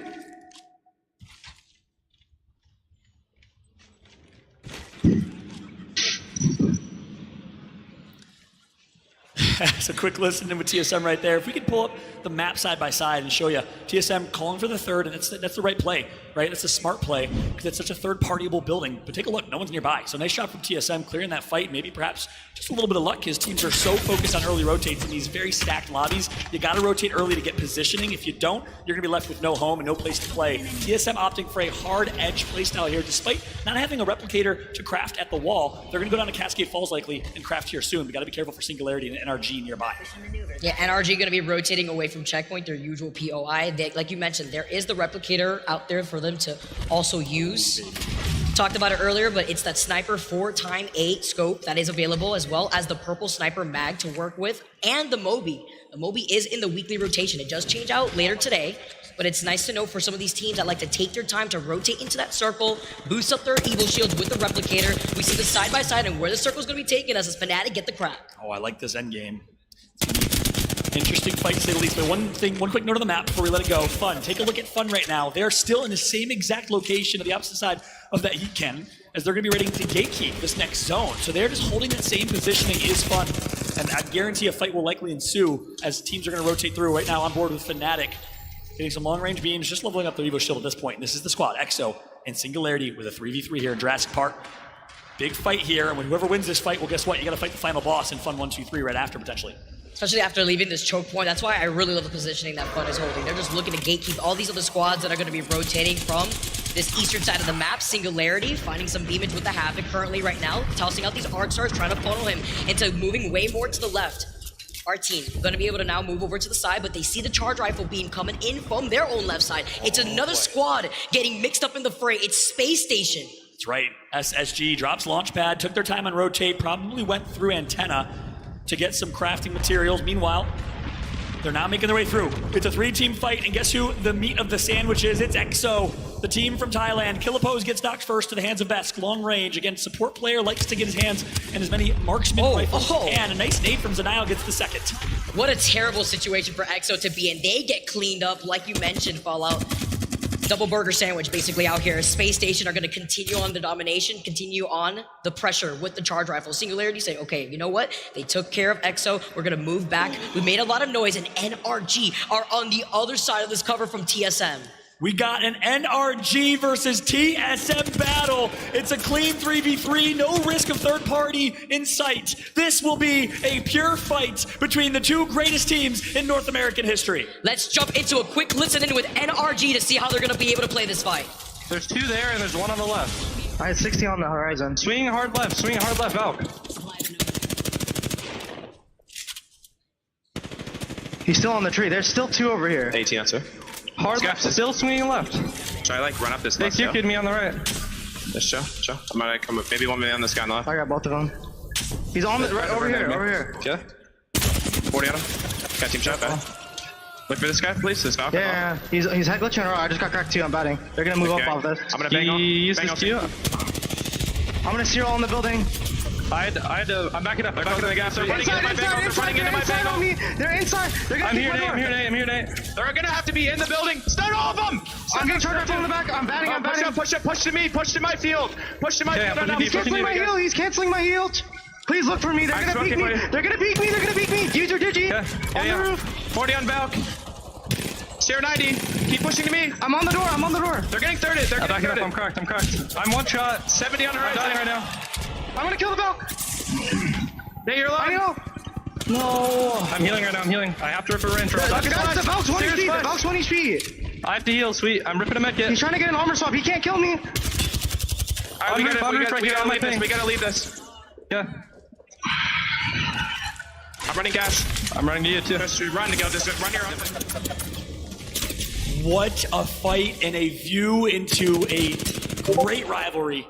TSM on top this time as Nathan gets caught, but I love the comms from Nathan. Yeah, he went down. I'm sure he'll call that a mistake, but ultimately not really his fault. His heal got canceled. He said, look for me, I need help. And then he tried pushing a 1v1, I think against Gilderson. So I think that was a clean, Verhulst. I think that was a clean 1v1 between Verhulst and Nathan, and Verhulst on top perhaps, because it sounded like he had confidence. He said, I got Valk, but of course we didn't see it from his perspective, so that's just speculation. It was the situation of TSM forcing Nathan to also drop down in there too, because he was left behind, like you said, the cancel on the heel came out. They tried to push him on the high ground because they knew the rest of NRG had already rotated to the side. Sweet tried to call it out early. Now NRG having to play as not a full squad currently, as TSM are going to be able to come out on top. And I can't think of any other reason that Nathan decides to challenge the Valkyrie and Verhulst there, other than a clean 1v1. Again, we didn't see it from his perspective. I'd love to watch that back, but not sure why Nathan decided to push that fight with such confidence. He was forced off the high ground, it looked like right there, He was forced off, he was holding door, but then he ended up initiating a fight. So again, we'd love to take a look at his perspective, of course watch it back at some point, but nonetheless, shoulda, woulda, coulda, TSM on top in the 3v3 for now, but nice job by NRG, just kind of mitigating the casualties. Even breaking down, TSM maybe wanted to go for the replicator and checkpoint, but we know that NRG take all their time right there to not only use the replicator to boost up their own evil shields, but they were caught in the middle of the rotation after they just left checkpoint 2. Let's take a look at the map here, because one important note, look at Alliance. They're in zone right now, they're gonna rotate through the tunnel all the way to checkpoint, which is exactly what TSM did. TSM likely went to checkpoint to craft, ran into NRG, won that fight. They're not aware that Alliance is behind them though. Meanwhile, NRG and Fnatic, the bottom left of your screen, find themselves in a skirmish with Fnatic gatekeeping deep in zone. This is so interesting. So much zone play right now, Vicky. Fnatic get the res as NRG were on the back end. Remember, okay, the respawn is inside of the replicator. That's important to note, as Fnatic are going to go for the reset, go for the skyward dive, immediately try to get into the circle. They are getting beamed, though, by a charge rifle in the distance, trying to find a safe place to spot, or rather land here on top of the building. There may be a team in here. I'd be surprised. Yes, with the Seer ult, they get that information. That's right. Alliance Valkyrie ulted, by the way, so keep that in mind. They're close by. Fnatic, TSM, Fnatic just got the res in zone. So deep, but they know NRG's there as well. This is an interesting fight because both teams are aware of NRG coming from the north, and they have to be extra cautious. Wow. TSM on bottom, Fnatic up top, with NRG nearby. And NRG is just going to want to play this from afar and poke damage as opposed to all-in fight. Nothing to see here as NRG are going to rotate away from the line of sight of this fight. Nostera is going to be able to restabilize with the shield bat. Coming up right on top, though. It's a Seer ult. It's also letting all the other teams know in the location of what's going on here. NRG is pretty close to this fight, and TSM's the most vulnerable, so expect an NRG potential third party on TSM. TSM needs to back out. They're in a bad spot. Fnatic's gonna all in. They recognize it. Here comes the push. Oh my goodness, Matsutas!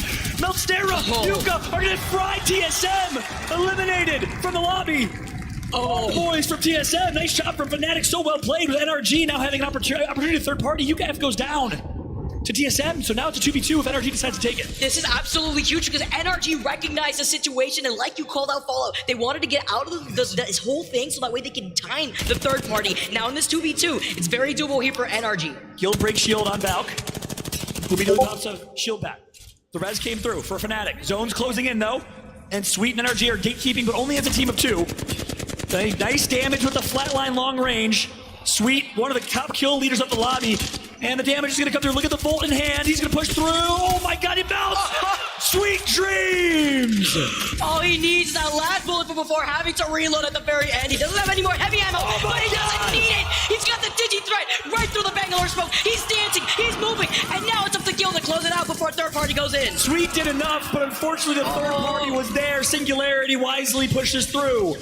So now, Singularity is going to come and try and eat the food that was already chewed by Sweet Dreams and NRG. Archon pushing wide left, and then SNG gets to capitalize. All the KP goes to them, with the exception of the 2 KP that NRG probably tried to pick up. But of course, Singularity profits. They'll take their leftovers. It's all fine. To exit also delete that one lone player on the other side. Alliance getting taken out in the lobby. 8 squads left. What an interesting storm point here. A lot more aggressive than the last 2 games on World's Edge. We still have 2 more rings here, and only 8 teams remaining. XSET gets to take a moment to chill, hit the reset button. Take a look at the leaderboards. Esports Arena still alive, and I have to take a moment to give a shout out to Esports Arena. They don't get enough recognition. Phonyhead, one of the few players left, I think the only player left with a full-time job in cybersecurity while playing Apex professionally, announced recently that he just recently decided to quit his full-time job, pursue Apex full-time, pursue his dream, which is amazing. Oh, and by the way, he's getting married on Monday. Shout out to Phonyheads in the crowd up to that one. Shout out to Phonyhead's wife, her future wife, fiance. What a great way to celebrate a win in the ALGS with a big old party with all his friends and family. And then, of course, the last story here, everyone knows Capra, the drama, helped them get here. Recently, right before this tournament, they picked up Cody, who they were originally going to try and pick up instead of Luda. And now, Cody, in his first ever event, 22 years old from Akron, Ohio, also a cybersecurity student full-time. Also having the opportunity to be on the spotlight right now, to be on this big stage for ESA. They're gonna back up. You can currently see the flatline with that gold extended heavy mag already automatically reloaded as Phony wants to get that information. He's getting pinged from behind him too. They do not want to put themselves in a position where they're gonna get sandwiched and Phony falls low. That's right. And right now they're sandwiched between SNG and XSET. One member goes down, it's Phonyhead, their IGL, their hard IGL. He does the macro and the micro. It's a lot of pressure for him. Luda used to IGL tripods, but now just gets to frag. Let's jump into a listen with ESA while they get the res on top of Phony. South, I'm looking south. We're fine, we're fine.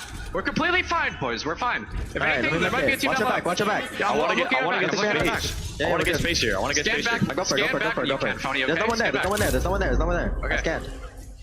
I scan. I'm coming over you. We need to make sure I think you might want to watch our back, Phony, with scan. Yeah, I'm watching it. You guys look for full team here. Okay, I'm looking with you. I need a lot of damage. Crack two. That's all you guys. Steer weak. Look at the Watson in that corner. Do you have Nading her. Look for Watch that kid.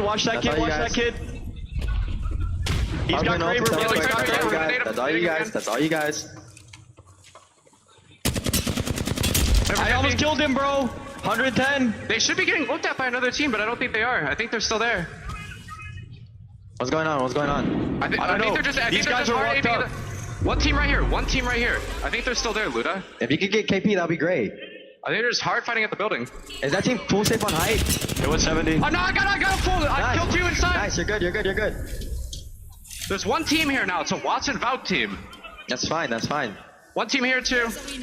Can we start pressuring this team over here? Can we start looking at Yeah, this probably. team? Yeah. They were getting shot at from the southwest. We're good. One Let's guy look to is pressure like this right. team. Let's look to pressure this team. Okay, one guy is on my yellow ping. Okay. That guy's on a really good head glitch, bro. That guy's on a really good head glitch. Where's the guy on the?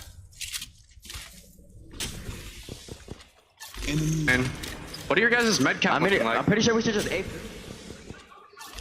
Love that look into ESA's culture, which is really Cody flying around making plays, and all three of them contributing to the vibes and the callouts for the squad. That's what they did not have with Capra. The vibes were down. This time around, well, Cody is certainly delivering for the squad. I see you getting the Kraber shot in the feed there too. Moist playing off the low ground while Onyx have the high ground currently. They have the natural cover of the smoke grenade too, as Shady is going to be able to restabilize. Just the calm before the storm. Skyward dive coming into the sky. That's going to be ESA trying to find a spot in this very small circle. That's right. Right below Onyx right now is Moist. The two Apex South teams, the teams that like to rotate and play very placement heavy. Most placement heavy teams in this lobby are in God spot right now with the win condition is Onyx in my eyes. High ground, and they can get some KPA on the gatekeep.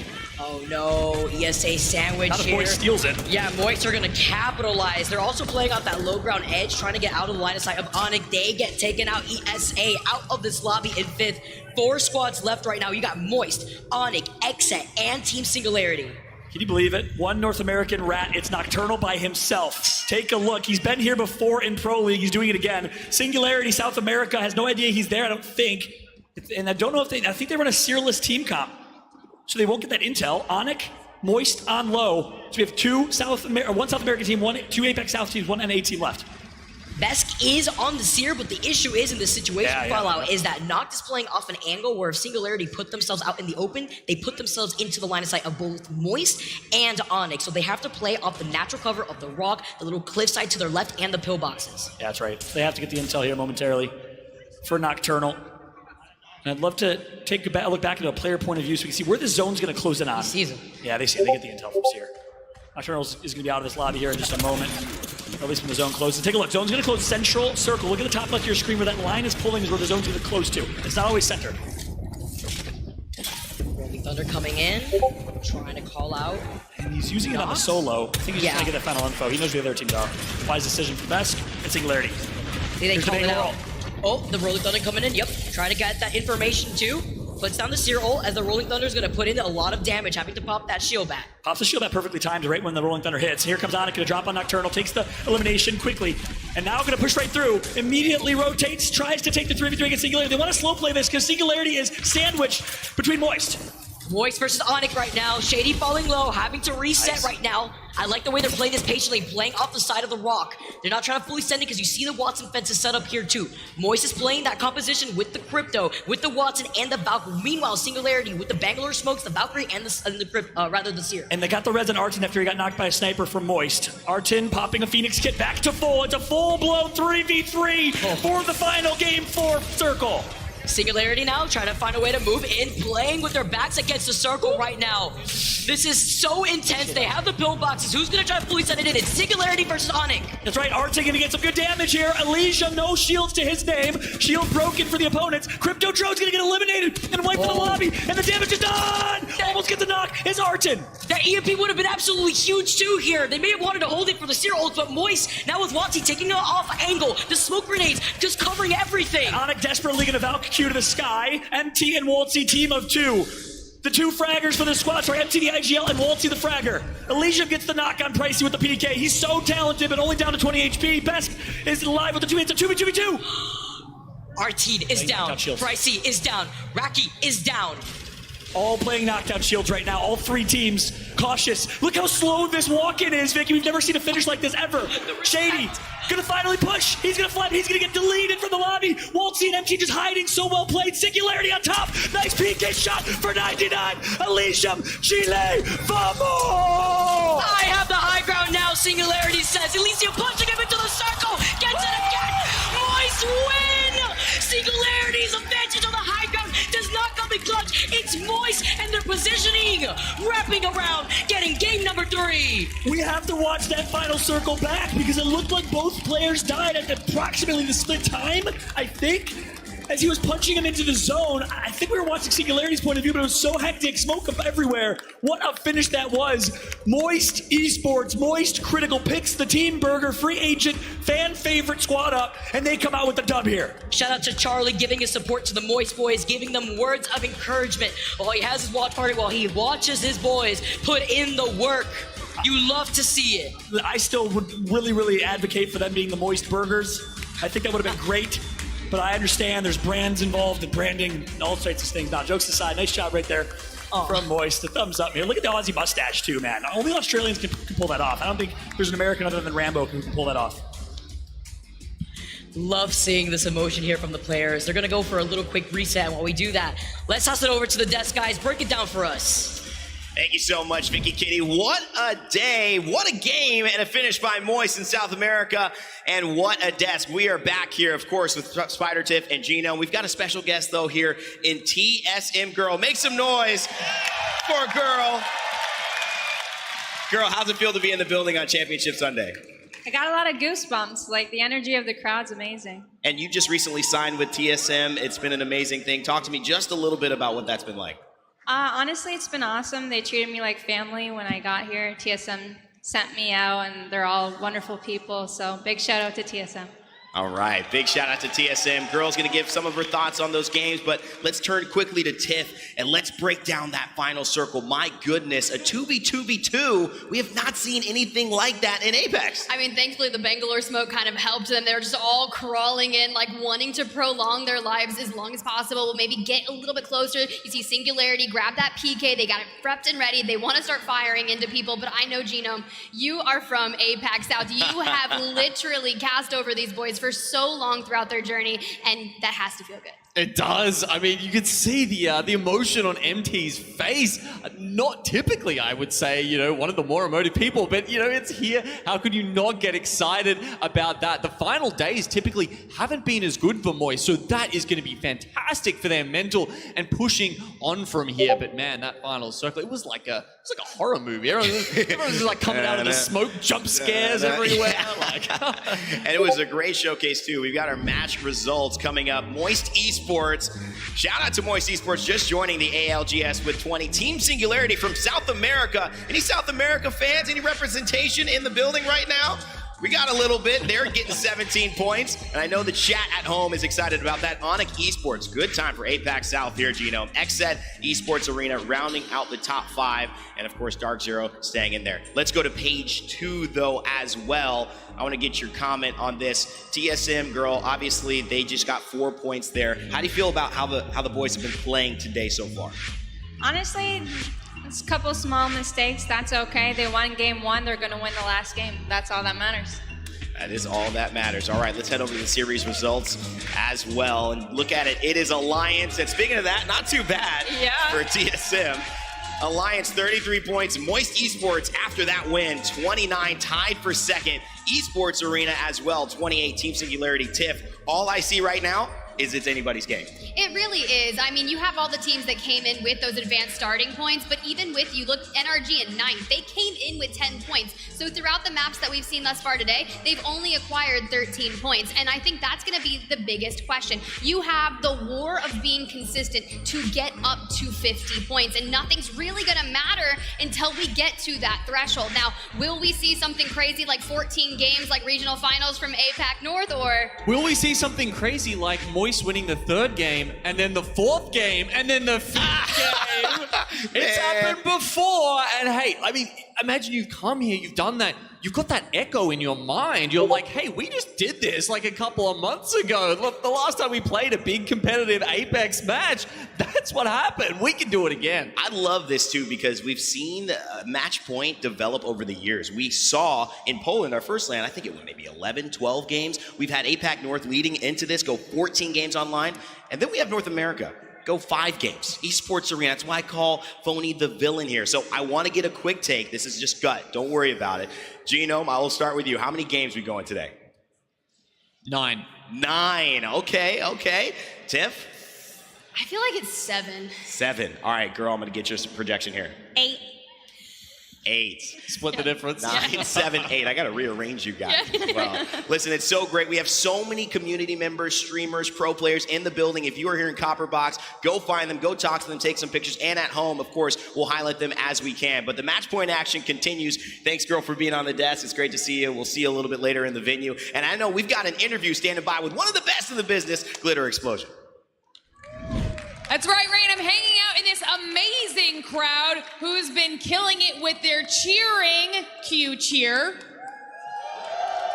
There we go. I'm hanging out with Jordan, and we got to talk, okay? Because we have a fan here. From what I've heard, you've been driving into the event every single day from Cambridge. That's dedication. 160 miles every day, 80 there, 80 back, and making sure that I was here first.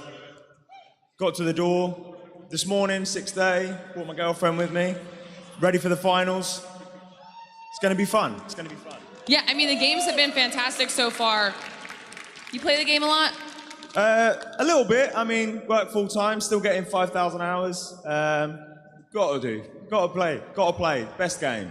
I mean, that's not too shabby. 5,000 hours, impressive. Now, obviously, you have to have a favorite team if you're here, so I need to know who you're supporting this weekend. DZ, the back-to-back. It's easy. They're proven. They play, they're proven. Everybody thought Jen Burton was cheating. He came to LAN, he showed up, he played well. And now look, they're here. And not only did they win, but then they moved to NA and dominated in NA as well. All right, I feel like he needs to be on the desk. He's also breaking down some analysis for everybody here, sounding good. We heard the casters talk about it a little bit. How many games do you think this is going to go? I think it might go deep. I think because, you know, realistically, everybody's still getting used to the different play styles. I think everybody's a bit cautious, but I think they're doing well. They're doing well. Everybody's hanging up at the top. The guard are doing really well, but they're just getting contested on the rotations. But they're still, everybody's playing strong. Everybody's playing well. It could be anybody. All right, you heard it here first. We're going to be here for a long time, so hopefully everyone is settled in, comfortable, and cozy because we have so much more action in store. Back to you, Rain. Listen, I never knew I had to, worry about my job from one of the fans out there. But Jordan, man, I mean, the analysis was on point, That was great. Look, the only thing Jen Burton is cheating at is being talented, handsome, and amazing at the game. Okay? I absolutely love it, man. It doesn't get better than that. Of course, like you said, the community is live and well. DZ have a chance to go back to back to back, but another team on top right now is Alliance. Can they do it? Can Yuki really clutch up, not just in the 1v1s, but in the tournament today and take home that trophy? Well, we had a little bit of time to talk to him, so let's roll that tape while we take a quick break. Monster Energy, the official energy drink of the Apex Legends Global Series. What's up, everybody? Fallout here with former model, player for Alliance, and arguably the winner of the best 1v1 in Apex Legends history as of this weekend. It's Yuki. How you doing, man? How you feeling? Feeling incredible. Thank you very much. You are, as far as I know, the only former TV star turned Apex Pro player, I think, of anyone in the ALGS. Walk through that decision. I mean, how'd you walk away from TV in China and decide to compete professionally in Apex? Well, I walked away from it because of COVID. Nothing was really going on during COVID, so I decided to come home, see the parents. I've not seen them in a long time. I've always played games at nighttime, so I still play games, even during modeling and TV. And I decided to come back and start university because I have not done that yet. So I wanted to complete that. It's kind of like a mission. It's like completing a level. You still want to do it? It's still something you're pursuing? Yeah, I'm currently in the final year of university. No way, I didn't know you were doing it full time. So I'm also a student at the same time. Full time? Full time, yeah, full time. Wow. Yeah, I decided to pursue that while studying, and gaming kind of took off while studying. Obviously after the first year, Apex started blowing up, but I decided to kind of tackle both at the same time. It's amazing, man. I respect that. I don't know how you find the time, but it makes me respect it even more, which I didn't think was possible. You joined the Nasky Strafey Dell squad, became Nasky Yuki Dell, right when they were at high. It was a pinnacle. And before then, you played with Cooler Esports, you played with Taxi and Baker and a few others. What was it like playing with those guys? And obviously the pressure coming in, filling in for Strafey, who left for Navi. Yeah, so bless Strafey.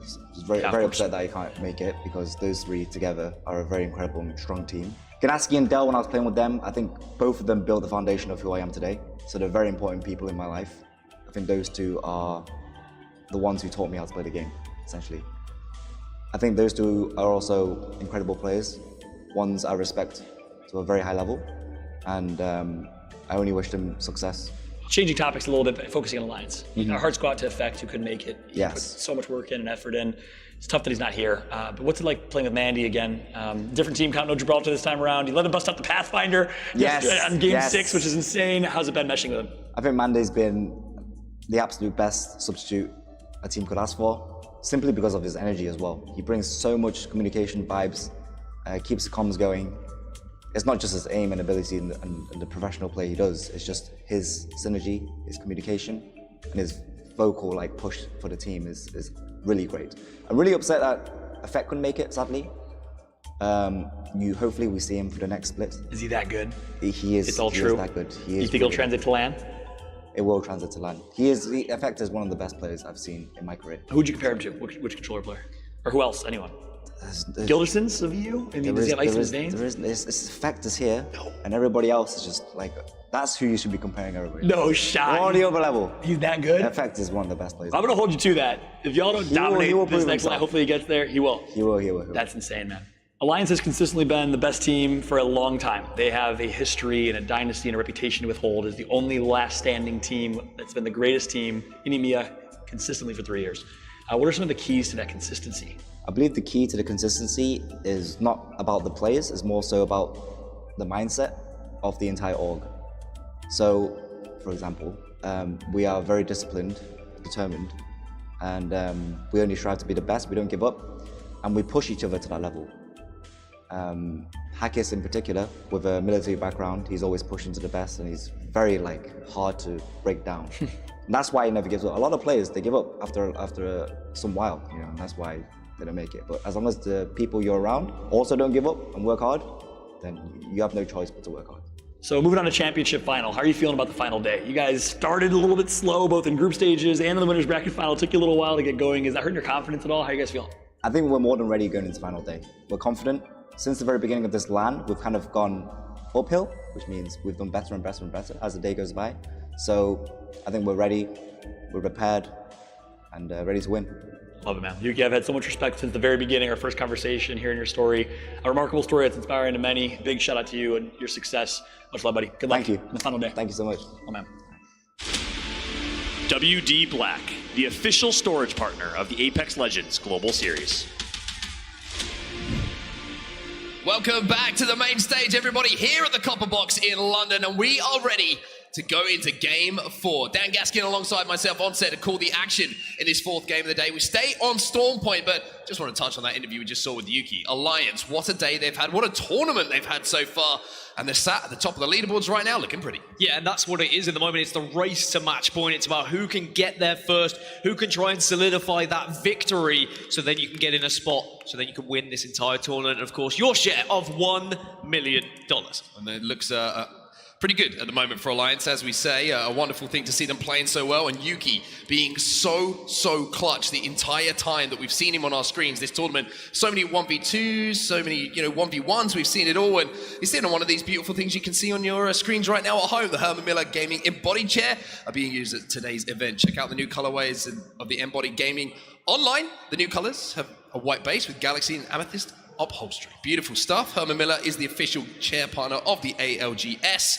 And I tell you what, they look pretty comfy, dude. They do look extremely comfy. Actually, I know they are comfy because I have sat on them. Right, it seems like it is about that time, everybody. So I want to hear everybody in the comment box make some noise, and let's get into this one. This is going to be a big game. Nothing quite gets me going like a Dan Gaskin getting hyped up. Let's see what's going on now as we head into the dropship. As we say, let's talk through the standings very quickly before we see the players and the teams drop into our map. 测试一下声音。刚才那个麦技术问题，所以前面1个小时都没办法开麦，所以我现在要测试麦，请各位等我一下。那我先把那个赛评，把他们的声音先把他声音关掉，不然太大声。等一下，再等一下。我需要测试一下那个东西，抱歉。声音测试，OK， 声音 OK。我需要测试一下那个东西，抱歉。我再测试一下，抱歉，放在房间里面看比赛。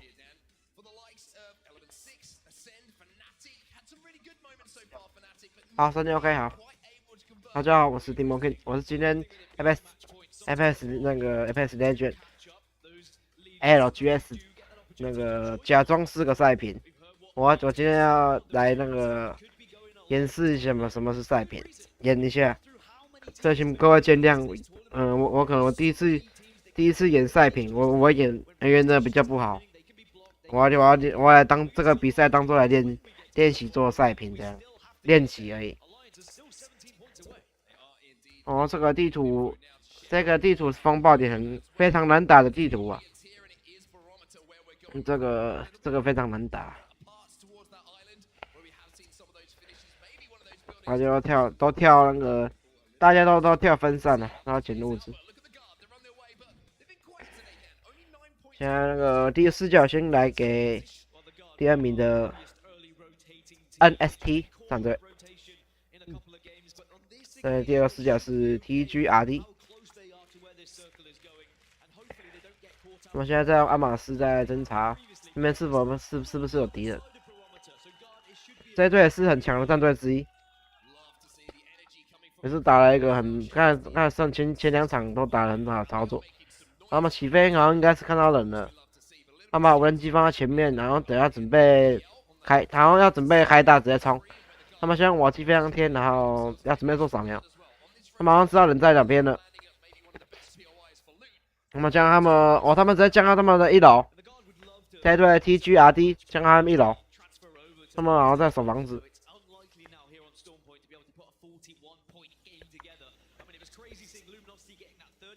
哦，隔壁队那个 NST 来了哦，他们飞到那个这是哪个位置？啊，飞在这个塔的下面。目前这边站了 TGRD 和那个16、NACE 还有 NST。然后隔壁现在很激烈，试下来给 FUN， 他们的位置很好，他们要把下面那队撤掉，下面那队位置很差，他们往上跑了。SUN， 第一粒这队刚才跟那个 FUN 打，结果第一粒那个操作失误，所以直接离开。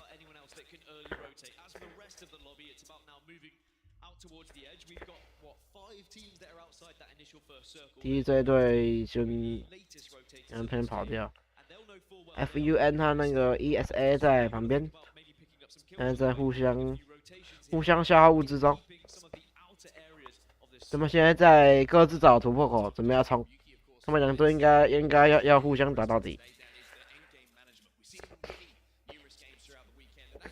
ESA 这一队目前在守那个防区，目前大家都打得很龟，因为这毕竟是比赛，所以大家一定都不太想先打架，因为先打架的话一定会被黄雀，因为基本上大家每个战队20个战队，基本上每个都很强，所以每个人会很难打，会打得很吃力，因为大家都会比较龟。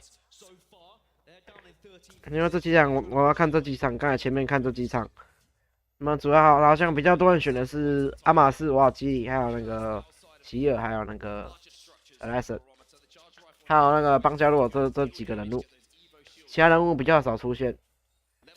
然后出现这几支人物，特别是阿玛斯第一最多人用，第2名是华生最多人用，第3个是瓦基里他那个，第4个是邦加罗，他那个瞬还有烟技能非常好用，大招那个天降飞弹也是很好用的技能。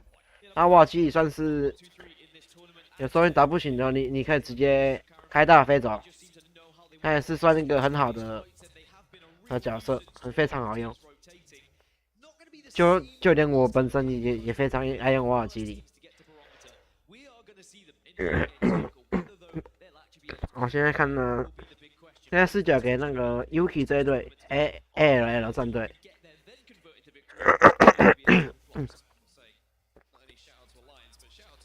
他们看上面有一队，所以他们果断直接离开。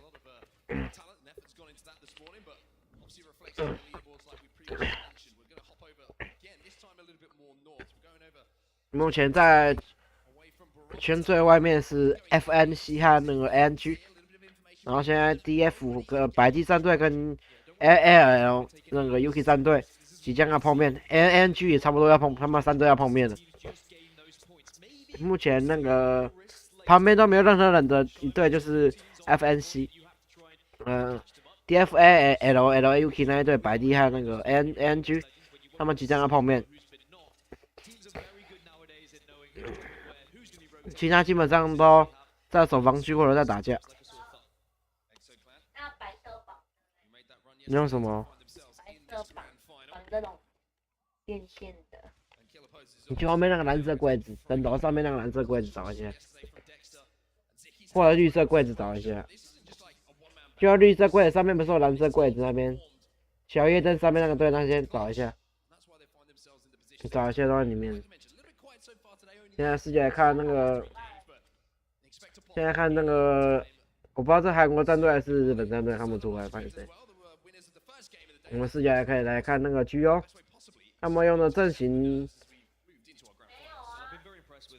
啊，绿色篮子看一下，下面绿色篮子看一下。那如果没有，我也不知道放哪边。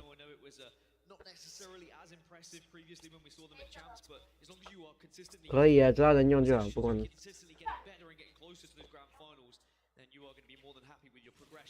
我现在看到1XD 在跟那个对面在打。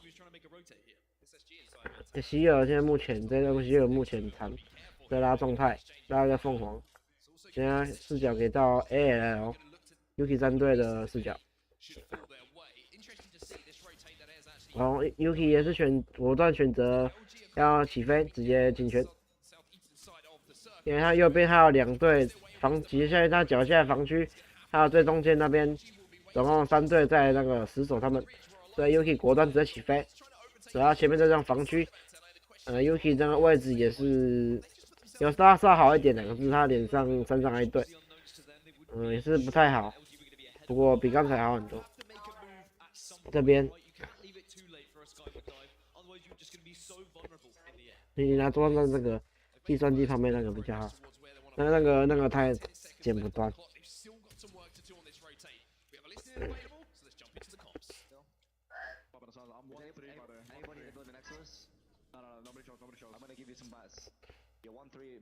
啊，我忘记说还有一个最常出现的人物点是希尔。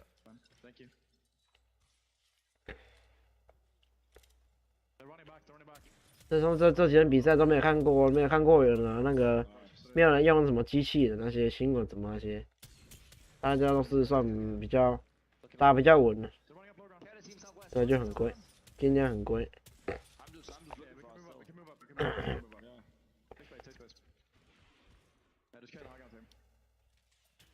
这一队 AL 那种 UK 这一队，实际算是很强的，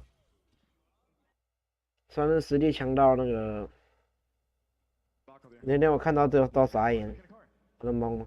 哦，现在那个 UK 那队在最中间很好的位置，他们还在收物资。然后现在准备进圈那一个他队要做大连，他们物资很烂，所以他们一边 cover 队一边做东西。他们要做更多大店，因为他们物资越来越烂。他们在希望圈缩前有更多电池补品，更多更好，不然他们等下会很难打。因为现在才死一队而已。我们现在是打那个物资战，物资美的也是很难打。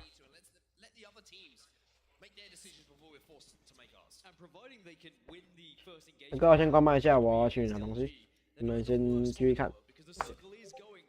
Of Barometer, it's that kind of beachy, watery area that we've seen quite a few times finish, and it can be very important that you do position yourselves on one of those ridge sides so you can use it as a head glitch, and of course you can stop any teams that might be arriving late. But still, there's a lot of time before you can even try and get into those positions, and you've got to assume someone is there already. Now we're going to see a little bit of engagement go down. You can see the team waiting on the other side of this is going to be Fnatic, and Fnatic have started finding a little bit of fire in their bellies over the games that we've seen so far this morning. Like I mentioned, endgame hasn't been perfect, but the 3v3s are starting to look good. But there's a couple of charge rifle shots coming in at their back, which they have to be extremely aware of. In these situations, Dan, you might think you have the upper hand, but a charge rifle to the back hits you for 60 damage, and all of a sudden the tables can turn. And obviously zone to the back of Dreamfire here, as they're the ones who are trying to push in. Still a 4-3 though, a lot of shields have gone for Tao, but Roy managing to hit some shots and make sure he can just keep the suppressing fire for his team. To capitalize now, Dreamfire. Zone still a problem though, and you can see that they don't want to expose themselves as well, and that's the charge rifle from distance that I was talking about. It takes one of them down, Bowling will fall, and it's Fun 1, 2, 3 who are getting involved here. The good thing for Fnatic, they have this trench to play. That's going to deny the line of sight that are coming in from the POI. They won't be too affected by that charge rifle for now. And what did we say earlier about Fun just being a nuisance, just annoying everyone in this lobby on their rotations? They're getting involved in this fight. They're making it awkward for Dreamfire, but did Dreamfire get the res? If they did, they still have a big chance in this fight. You see, Fnatic want to push this, understandably so, but look who's just arrived to the party. They're late, but they're dressed and they're ready to go. It's going to be NRG who are now pinching Tao, the last player alive, trying to pick up the KP. But do they know Fnatic are in the area as well? You would imagine they do. 129, that's going to be Dreamfire eliminated. 刚才我错过了什么？我好像刚回来，我看到F 白地战队好像被夹中间生一直被秒杀，然后 NRG 现在在跟哪队打？看一下。哦 ，NRG 完蛋 ，NRG 杀掉一队 ，NRG 杀掉一队，哇 ，NRG 杀掉一队 ，nice，very good。NRG 杀那个2只岛，然后一个打3只 ，nice， 成功1打3杀掉，收掉百地战队，还有让他前面这一队，这队没看清楚，所以不知道。好像 UK 战队在跟他前面那队凶恶在打。前面的丢了大招，还在用直蹦，身上右边有直蹦，然后前面还有方加罗的那个大招，可惜没炸到。他们是29秒指标，还要进圈。他前面还有一队，他们的战术应该狠，然后只有使用孵化器起飞。现在可以看到，完蛋，有一队被秒杀。G2把那个 SNG 干掉 ，G2把 SNG 最后一次干掉，可惜 SNG 在这一场直接被杀掉，抱歉，真的非常抱歉，不会转播。好了，现在看到 G2这一队 ，G2刚才从刚才到现在一直在死守这个桥这边。他们一直站得很，一开始就站很难位置，然后 Yuki 在这已经后面才来，然后他们位置是乱站的，Yuki 后面有一队 ，Yuki 后面有一队飞下来，完蛋，他们头上还有人，他们旁边有3队，旁边又新来一队 EXD。还有原本站在这边的 D 力，还有那个 GGRD 还有 GO， 来完蛋，Yuki 这一队位置太大，已经倒2，剩下最后一支，这个 TGRD 准备冲那个 Yuki 这一队 ，Yuki 这一队不太行了，没了，要没了。好 ，TSN 在 TSN 在旁边来，要准备攻击。保安他们也是守到桥下。12 squads remaining. Round 3 will fully close, so everyone has now found their way into the circle, and maybe we'll get a period of just silence across of Storm Point. XZ still doing some damage from a distance. It was Rambo who went down. I think the guard will be hoping they can just pick him back up here. 我现在视角看到 ONIC， 没错。哦，跟他们在跟 NRG 打，NRG 要1打3的吗 ？NRG 要1打3的吗？哦，1打2，1打2，哦，1打3全打，哇，厉害 ！NRG 把那个 SNG 干掉，大概跟着那个刚才说错，抱歉，刚才看错。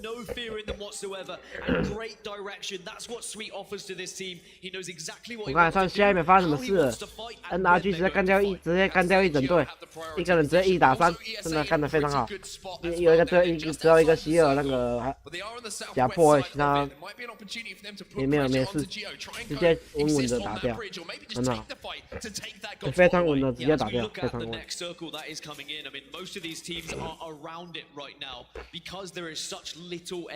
跟那 G 合作的很好，团队那个团队合作很好。大家回到上海一样的地方。36 that you were speaking of, ESA, fun. They are in buildings that technically will still be within that circle and you can survive for a short amount of time. But if you're thinking bigger picture, if you're 我 thinking 现在 about 看 where 那 you're 个 going next, ONIC 被包夹，他们上来是不好，遇到那个NRG 刚才那个刚才那个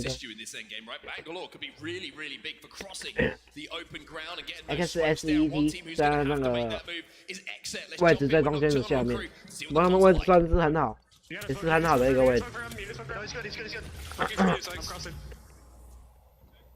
啊，对，成功跑过来，那个是从下面打那个在消耗敌人甲，和物资。这是一个非常不错的打法，规则慢慢打，因为这个可能一个判断失误可能会造成整队直接不见。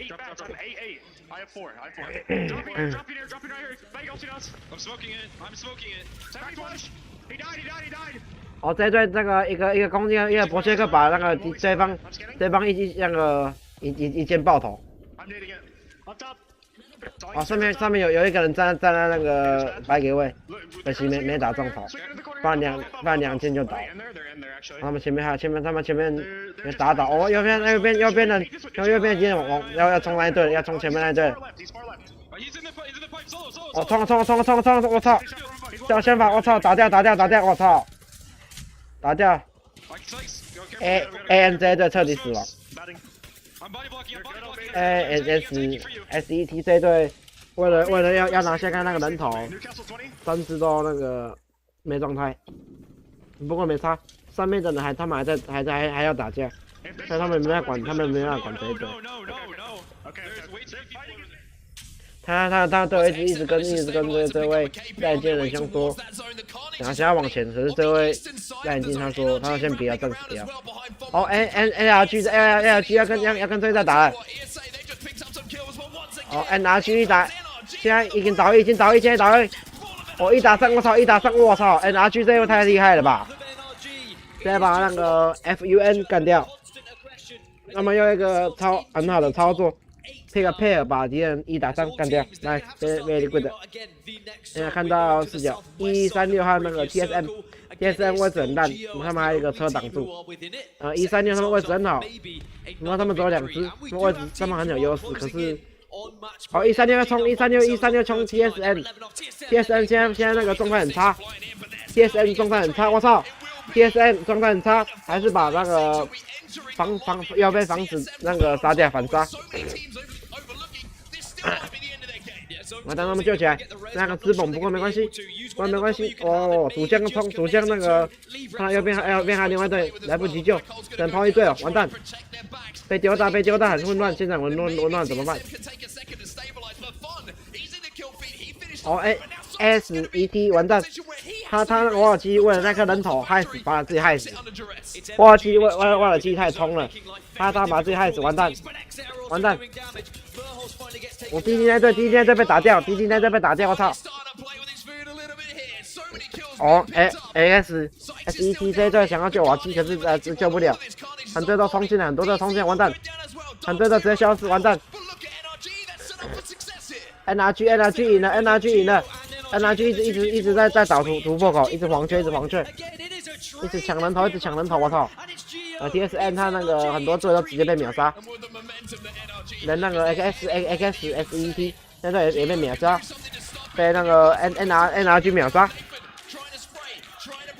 哦 ，NRG 再跟另外再单挑，1 by 1，加可不可以？1 by 2，完蛋！哇 ，NRG 恭喜！这场获得冠军，恭喜啊！恭喜 NRG，这场拿下冠军，太厉害了！这个枪法太厉害了，一直拿人头，一直黄圈，干得好 ，very nice bro，nice， 超强！哇，太厉害了！我操，吓死你飞了！ Things are looking good for NRG fans right now. Sweet is pumped. Nathan is smiling. And Gilderson's is beaming everyone. NRG looked unstoppable in that last game. NRG chants ring around the copper box as they rightly should. We saw throughout the last 3 days NRG just gaining momentum day after day, and it seems like they have finally hit their peak. Speaking of hitting things, Dan, like I mentioned, match point is active now. NRG crossed the 50-point threshold. Rain Day, what do we make of that? Wait, why are we not having this number? You're right, sorry.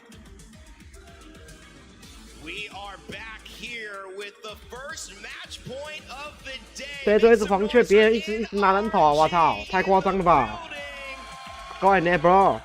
Oh my god， 太厉害了。 Clutch it up, which is something that Sweet is very familiar with coordinating. They call him the micro master of IGLing. He does everything to a T, and you can see that when things are going, they're going very, very well, and it's hard to stop.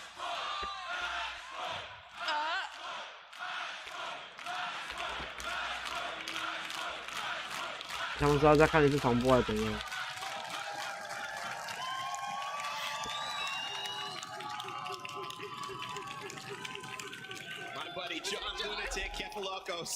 Is the one who started that match point chant, but the crowd was just into it. A big, big thank you to all the energy in the copper box. NRG feeding off it. We're going to dissect the game in a second, but I want to give a big thank you to Monsoon, who has been on our desk for the last 2 days. What an incredible player. Find him in the copper box. Take pictures with him. An amazing analyst. We hope to see more of him in the ALGS. But of course, replacing him, our very own Glitter Explosion. It's right next to me. Glitter, I got to talk to you about what we just saw. NRG on match point. There were questions raised time and time again of can they do it? Well, they've certainly made a statement here.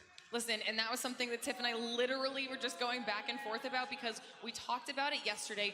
Stormpoint was a weakness for NRG. They struggled on it a little bit. At the end of Winners, they really started prioritizing that KP. They pushed for those kills because that was going to get them to where they needed to be on the leaderboard to keep them safe. Now here, it got them where they needed to be in terms of match point, and then they can focus on their game when they're stronger on World's Edge. Tiff, it's pretty phenomenal to watch the growth of NRG this season in terms of being a team that not only has the mechanical skills, 刚才 TSN 那个位置非常可惜 ，TSN 也是我最支持的一个战队之一。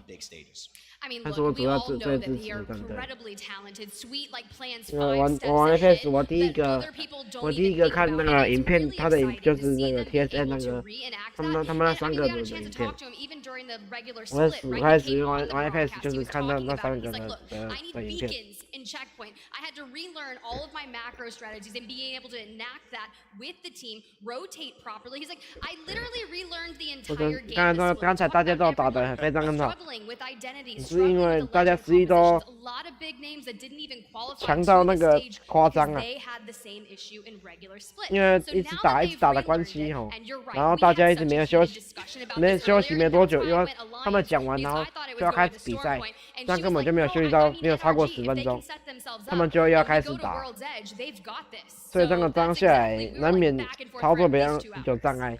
Yeah, you know, we've been working on some power rankings. 他们有时候 earlier 打 in 很 the 好，可是 season, actually. 旁边很多 Have 队 a 伍 look at these, but 因为不像一般 it 的 was incredible, right? Because 一般人 NRG, 这样 they, 太夸 as 张 you 了。 said, they had a little bit of a rough start to the season. And Dia, who was doing the power rankings, was like, he was putting them first every week, right? Copping so much flack for it, but he just had 刚才 this 这个地方我没看到 unshakable faith in ，FNC 跟那个什么 DF 白地战队在打， in themselves. 白地就是然后那个希尔被推掉那个， You 对 can see 白 the 地。 you can see exactly how good they are.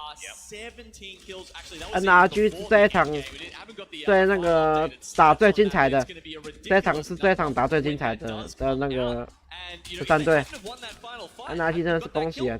恭喜你们拿下这场冠军， And 非 that 常 is 厉害。 such a crucial element. So many teams, how many times have we seen it, guys? A team gets 49 points, and then they die the next game immediately. So it's now 2 games that they're not on match point, and then they get the point, but then they can't win that game. So then it's 4 games before they have a chance. NRG. 那刚才那个 XN XES， 然后那个 T， 那对那个瓦基打太极，他害死自己队了，就算了。啊，全部整队都害死。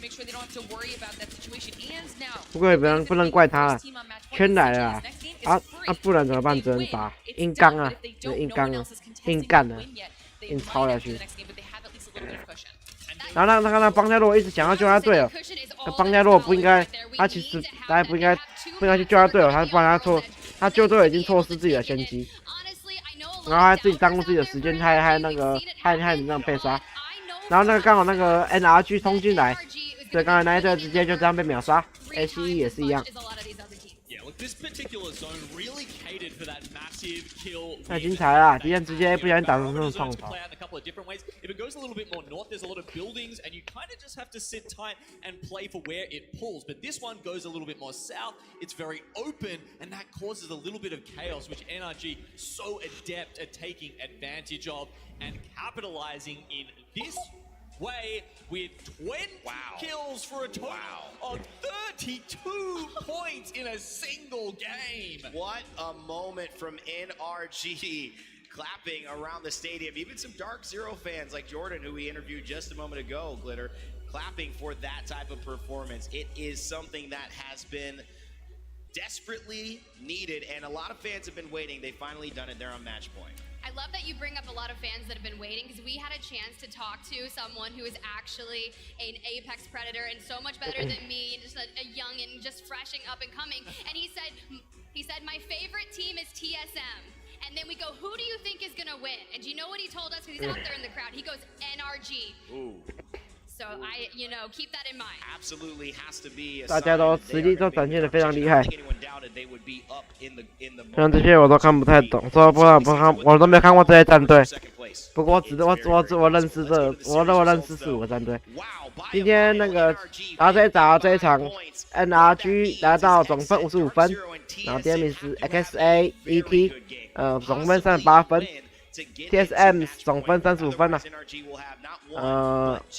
白鸡战队很不荣幸的只有1分，但是白战队加油，台湾战队加油啊！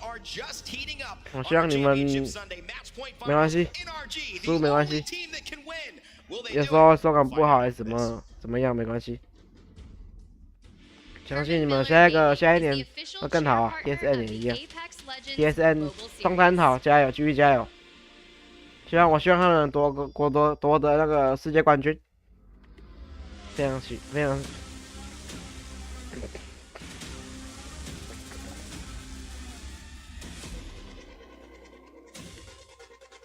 我自从今年开始看那个 Apex 比赛的，因为之前不知道，我也不知道这个比赛什么东西，我没看过。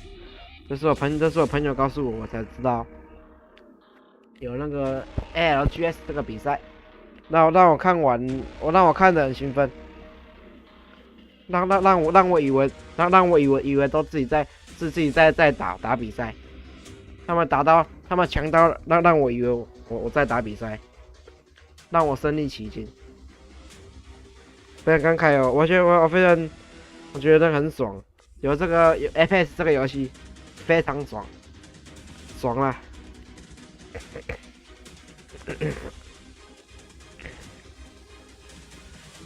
哈，三点通哈喽，很重要。我现在在看比赛，顺便当什么那个赛评或者主持人，那个我要演一下，我要稍微练一下，我要稍微假装一下，好像赛评这样。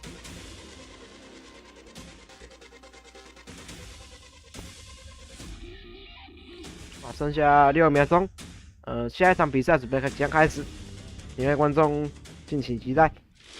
这场不知道要谁来那个秀出这一波操作，不知道是谁又要拿下这一场的冠军，请各位那个期待一下。Being active, NRG with a monster performance on the last game as Stormpoint Dan put themselves in with an opportunity of, after this game, calling themselves champs. That's what they've got to do. It seems simple, right? You've just got to win a game of Apex Legends, but not in a lobby like this. It is not going to be comfortable. This is what they're playing for. Match point format, let's explain it. This game, these tournament can keep going and going and going until somebody hits 50 points, like NRG have just done. Now that they've done that, NRG have one job to do, Dan. It means that they become match point eligible. That means they have to win a game of Apex Legends, and they will be crowned champions. And again, sounds simple, but the rest of the lobby is stopping them from winning this game. Well, here we go then. No messing about. NRG have a free hit 现在第一个视角来给上一场冠军 NRG。我们现在跳这个警备中，然后跟哪队对打呢？看下地图，看一下那个 TSM 在哪里嘞？尤其是在那个发电厂，电力发电厂，然后 TSM 在西馆那边，我不知道，所以我忘记所有人乱讲。然后 DF 是跳那个正央右边那个啥，不知道哪个什么地方，不知道。百地因为百地那队因为那个现在已经那个实力已经没办法再打这些外国队伍。他们这一次的比赛状态很差，他们基本上连打都不敢打，只能在圈外躲着。然后 Yuki 在福威发电厂，然后 TSM 在西馆那边走位。然后右下角是 SNG 和 LG 正在打，在那个圆顶的位置。然后 TSM 开始往那个 SNG 和 LG 的方向走。ONIC 也跟 TSM 的地方一样地方走，然后 TSM 有一位在后面，他们好像被发现。ONIC 一叉 D TSM 准备接近那位 SNG 和 LG，SNG 和 LG 正在打 TSM 已经提前进去，我们已经往 SNG 那边走了。Where are energy coming from? What composition have they been playing? Can we take them out? Do we notice any signs to suggest? 那大家都在收物资，有的白甲，有的已经紫甲，有的金甲，有的比较幸运已经紫甲、金甲了，有的已经好枪、好东西已经配件好，有的是枪而已没有配件，或者是有时候连枪都捡不到，然后抢区域啊都没有。现在那个 NST 和 TGRO 抱歉 T 那个 TGRD 抱歉讲错。NST 现在在劣势位置，那个 NST 没有任何好的东西，都白甲而已。现在 TGRD 在上面压制他们 ，TGRD 被反打。NST 已经开那个阿玛斯大招，已经冲过去。NST 已经被压着，不能动了。他被压在下面不能动，他位置状态很差。TGRD 一个紫甲，一个蓝甲，一个白甲。然后刚才那个。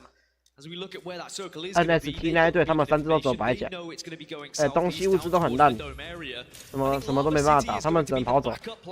TGRD 还在追杀，然后视角再给那个刚才上场冠军的 NRG， 他们把那个 TSM 那队逼走。哦 ，NRG 又杀掉一队哦，杀掉一叉 D 这个战队。NRG 一直在秀操作，一直秀，妈的，厉害啊！一直秀都没在停过的、啊，枪一直打，子弹一直倾泻，往敌人倾泻。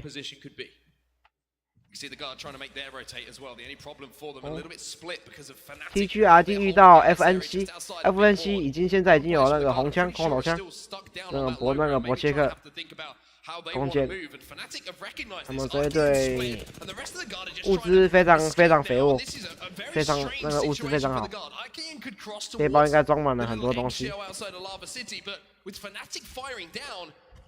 FNC 这一队准备要往那个前面去包夹，刚才白甲那一队。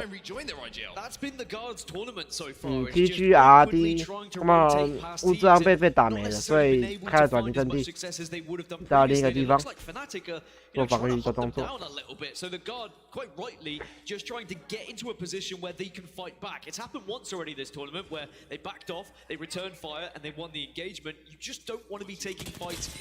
哦 ，FNC 直接锁掉一只，直接把一只锁掉，直接把 TGRD 一只锁掉。TGRD 那张白甲队啊，华生白甲，就他那个刚才不小心走了白给位被秒杀、啊。FNC 又把目标放在前面那队瓦基的身上，但是瓦基剩一滴血，他们要冲了吗？但是瓦基剩一滴血，他们要冲了吗？他们要把它吃掉吗？哦，恭喜 FNC 又把那个 TGRD 最后一个人收掉，那就被吃了。FNC 位置很烂，现在位置很烂，不过有掩体，有一队左边在屋顶上，有两队正在拿自崩打他们。旁边有那个1XD 刚才被杀2只，剩下最后一只 ESA 正在打防区。他们遇到旁边有一队在他们屋顶上。我在第一场看到有人拿血拳了。DF 那个台湾战队那个白地战队、柏林还有那个国涛战队，这三个现在在打架。可惜那个白地好像快不行，白地剩一滴血。白地战队在台湾战队在跟那个 ESA 打。然后那个柏林往上飞，上去屋顶上。ESC 的那个天际线往上飞上屋顶。好像是白地好像丢了一个大招，被帮下落的那个天降飞弹。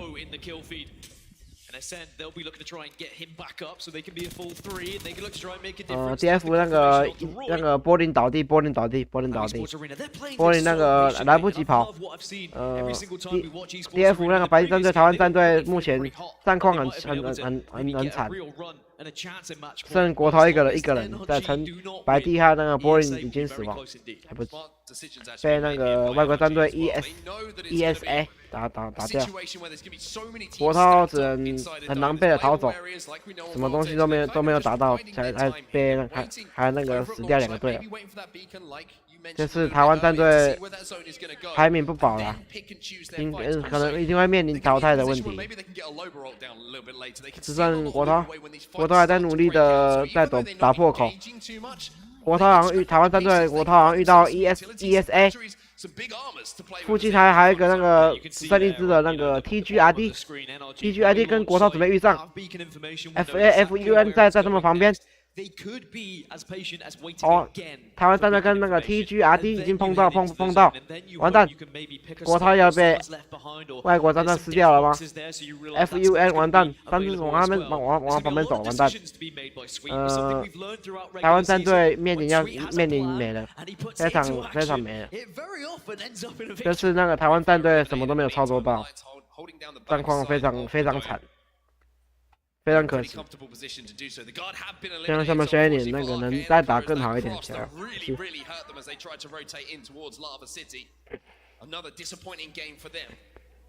Alliance could be a problem for NRG as they try and move in a little bit later, but inside of launch site as well, we do have E6 and EXO trying to rotate behind NRG, so we'll keep our eyes on that and keep you updated on what their story is. But Exit over here by Geyser, this is a tough zone for them to rotate in all the way from. 很可惜啊，那个很衰，那个国涛遇到3只啊。他观众很上好，我现在在那个 YouTube 看那个比赛。啊，顺便那个演一下，当那个主持人演一下，我要演一下。欢迎直接到那个我的 YouTube 看，我的 YouTube 看，因为我现在 RT 的 YouTube 没办法播，啊，我 RT 的 YouTube 坏掉，刚才忘记跟你们讲。哦，现在1这我操，小帮手1打3要1打3的吗？我操，那个秀爆我操，兄弟。116成功打掉136这一队，非常那个非常好，非常厉害。NRG 遇上刚才那个16那一队16那一队状态很好，物资也很好，那个 NRG 物资非常烂，所以先撤退，暂时撤退，可以往后撤，他们撤到很好的点。然后16那一队还在捡物资 ，NRG 遇到那个圆顶好像有一队拿那个朗姆还有那个什么克莱伯。有一个拿克莱伯的。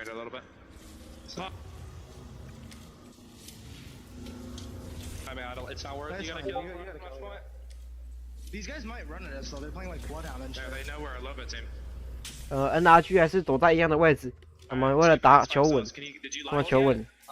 所以打的比较不冲，打的比较龟一点。NRG 在看前面刚才那个位置，有169那一队，然后他们右边有一队拿狼某的长弓狙击枪。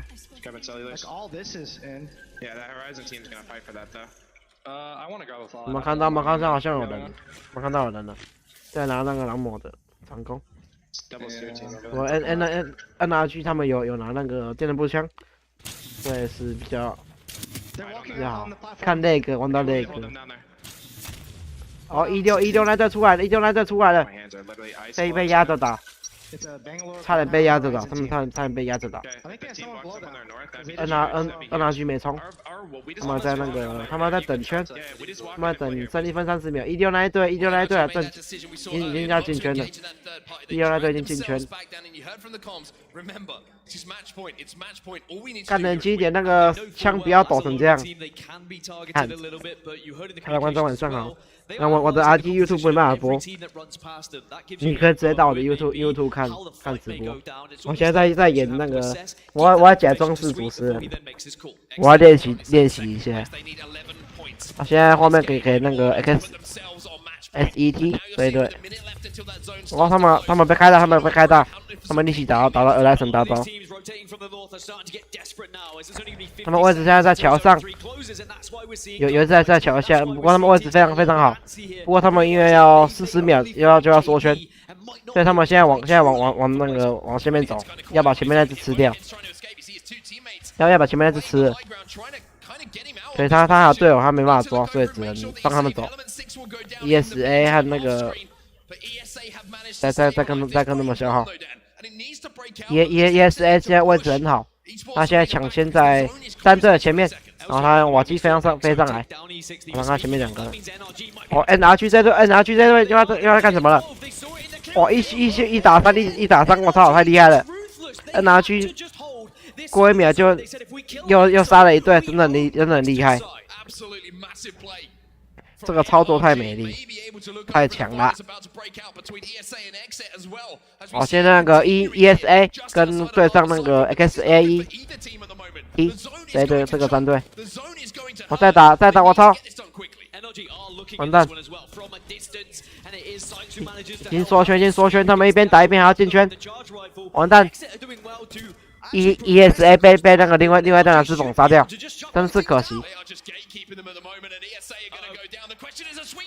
冲！NRG 这个开打，NRG 开打，NRG 已经开打了，完蛋 ！NRG 加油 ！NRG 加油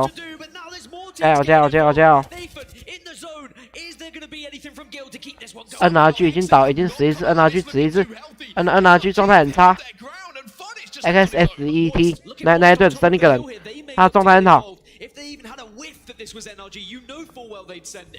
NST 只剩1只 ，NST 和那个 XSET 这2队都只剩1只孤狼。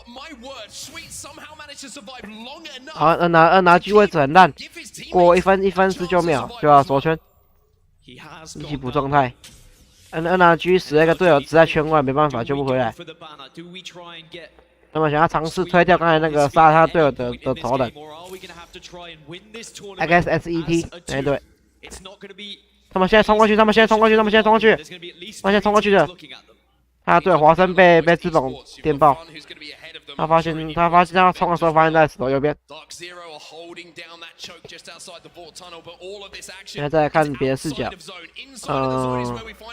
，AC 再拉一个队友上来，然后LG 再跟FNC 打 ，FNC 被 GO 干掉，被 LG 干掉，太厉害了 ，LG 已经边掉敌人。换甲呢，已经拿到东西了。他旁边还有2只，SE， 他旁边还有那个2只。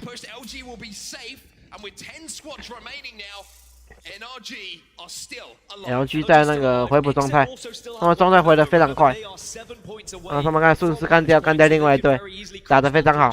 TSM 9 points away, and you got NST 已经那个进来 ，NST 在那个门口请他接电网，然后 ONIC 在房子里面 ，ONIC 他们出来，他们让他们想要快点打掉 NST 这个队伍。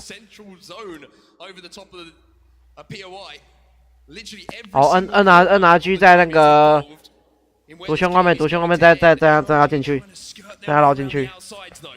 Trying to avoid all the carnage and trying to go undetected. I mean, Sweet has to just sit back now as the IGL and direct the team off screen and hope that the two young gentlemen can maybe do the job just as a duo. But there are a lot of teams who have been able to take the inside buildings here at Dome, and those who are on the outside need to make one of two decisions. Do you try and take one of them? NRG eliminated. They will not win the tournament right now as TSM now find themselves in a fight. We are going to have. 哦 ，TSM 状态很差，不过他们三个对面他前面的状态的人状态更差。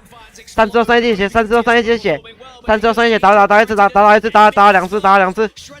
最后一次，阿马斯加油，把他干掉，加油！啊，可惜差一点。他那个选择不追，先拿电池。TSM 操作1打2，剩最后是阿马斯让他跑走。因为刚才前面还有那个5队，所以他们那个放弃追阿马斯让他跑走。不过那个阿马斯人家要死啊 ！DD 那一队已经被 TSM 消耗2名队友，剩1名。TSM 在看那个 DD 那，最后是阿马斯在哪边？他们在那看，他们追过去 DD 那边了。DD 那个跳下岩浆，完蛋被锁烂。DD 那个被逼下岩浆，直接被锁烂不见。TSM 这场操作也是非常好，觉得这个冠军可能是他，不过不一定。 接近冠军了。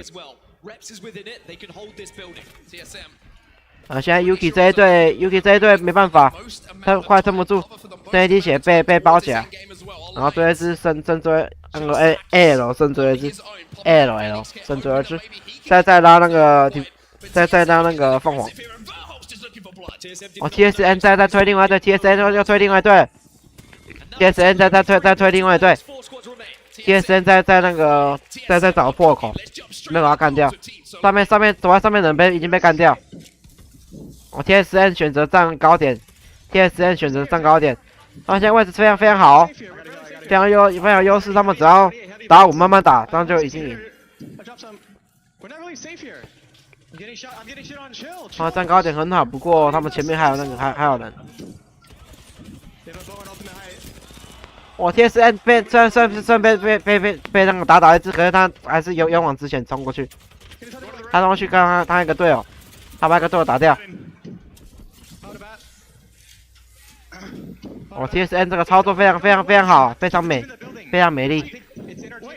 他队友被杀掉，不过他那个冲下来立即杀掉另外一只，就他直接用那个就他打他队友时间去杀他队友。 当然还不错。其实 TSM 跟对面那队完蛋 ，TSM 比较吃亏，因为他们只剩2个。不过他们实力 ，TSM 实力比较强，还是 TSM 比较强。 Energy, right? Yeah. Onyx has the bow and a hemlock. They're on Bangor Valve, okay? Yeah. Kill the other team. Listen, when I'm off Q, we're gonna go to the side of the building, okay? Get ready. You ready? 然后现在 TSM 他们现在在讨论要怎么把前面那个隔壁那队那个 SNG 打掉。他们在那个房子外面，他们讨论想什么打比较好。因为现在3队，SNG 在那个房子里面位置很好，右边前面还有一队在他们右边外面。然后 TSM 现在在那个房子屋顶很好。 TSM 位置非常好，不过那个圈来了没办法，只能往进去推了。现在缩圈，现在剩3队，加油！3队都加油啊 ！TSM 抓到那个缩圈的时候，他们刚好出来白给 SNG 直接被干掉2次，现在是玩好基地，1打3 TSM 1打3 TSM 1打3收头 ，nice bro！TSM 飞起来 ，TSM 开鹅来神开大招 ，TSM 射飞弹，他一直丢嘞，他一直丢嘞，丢了很多嘞，完蛋！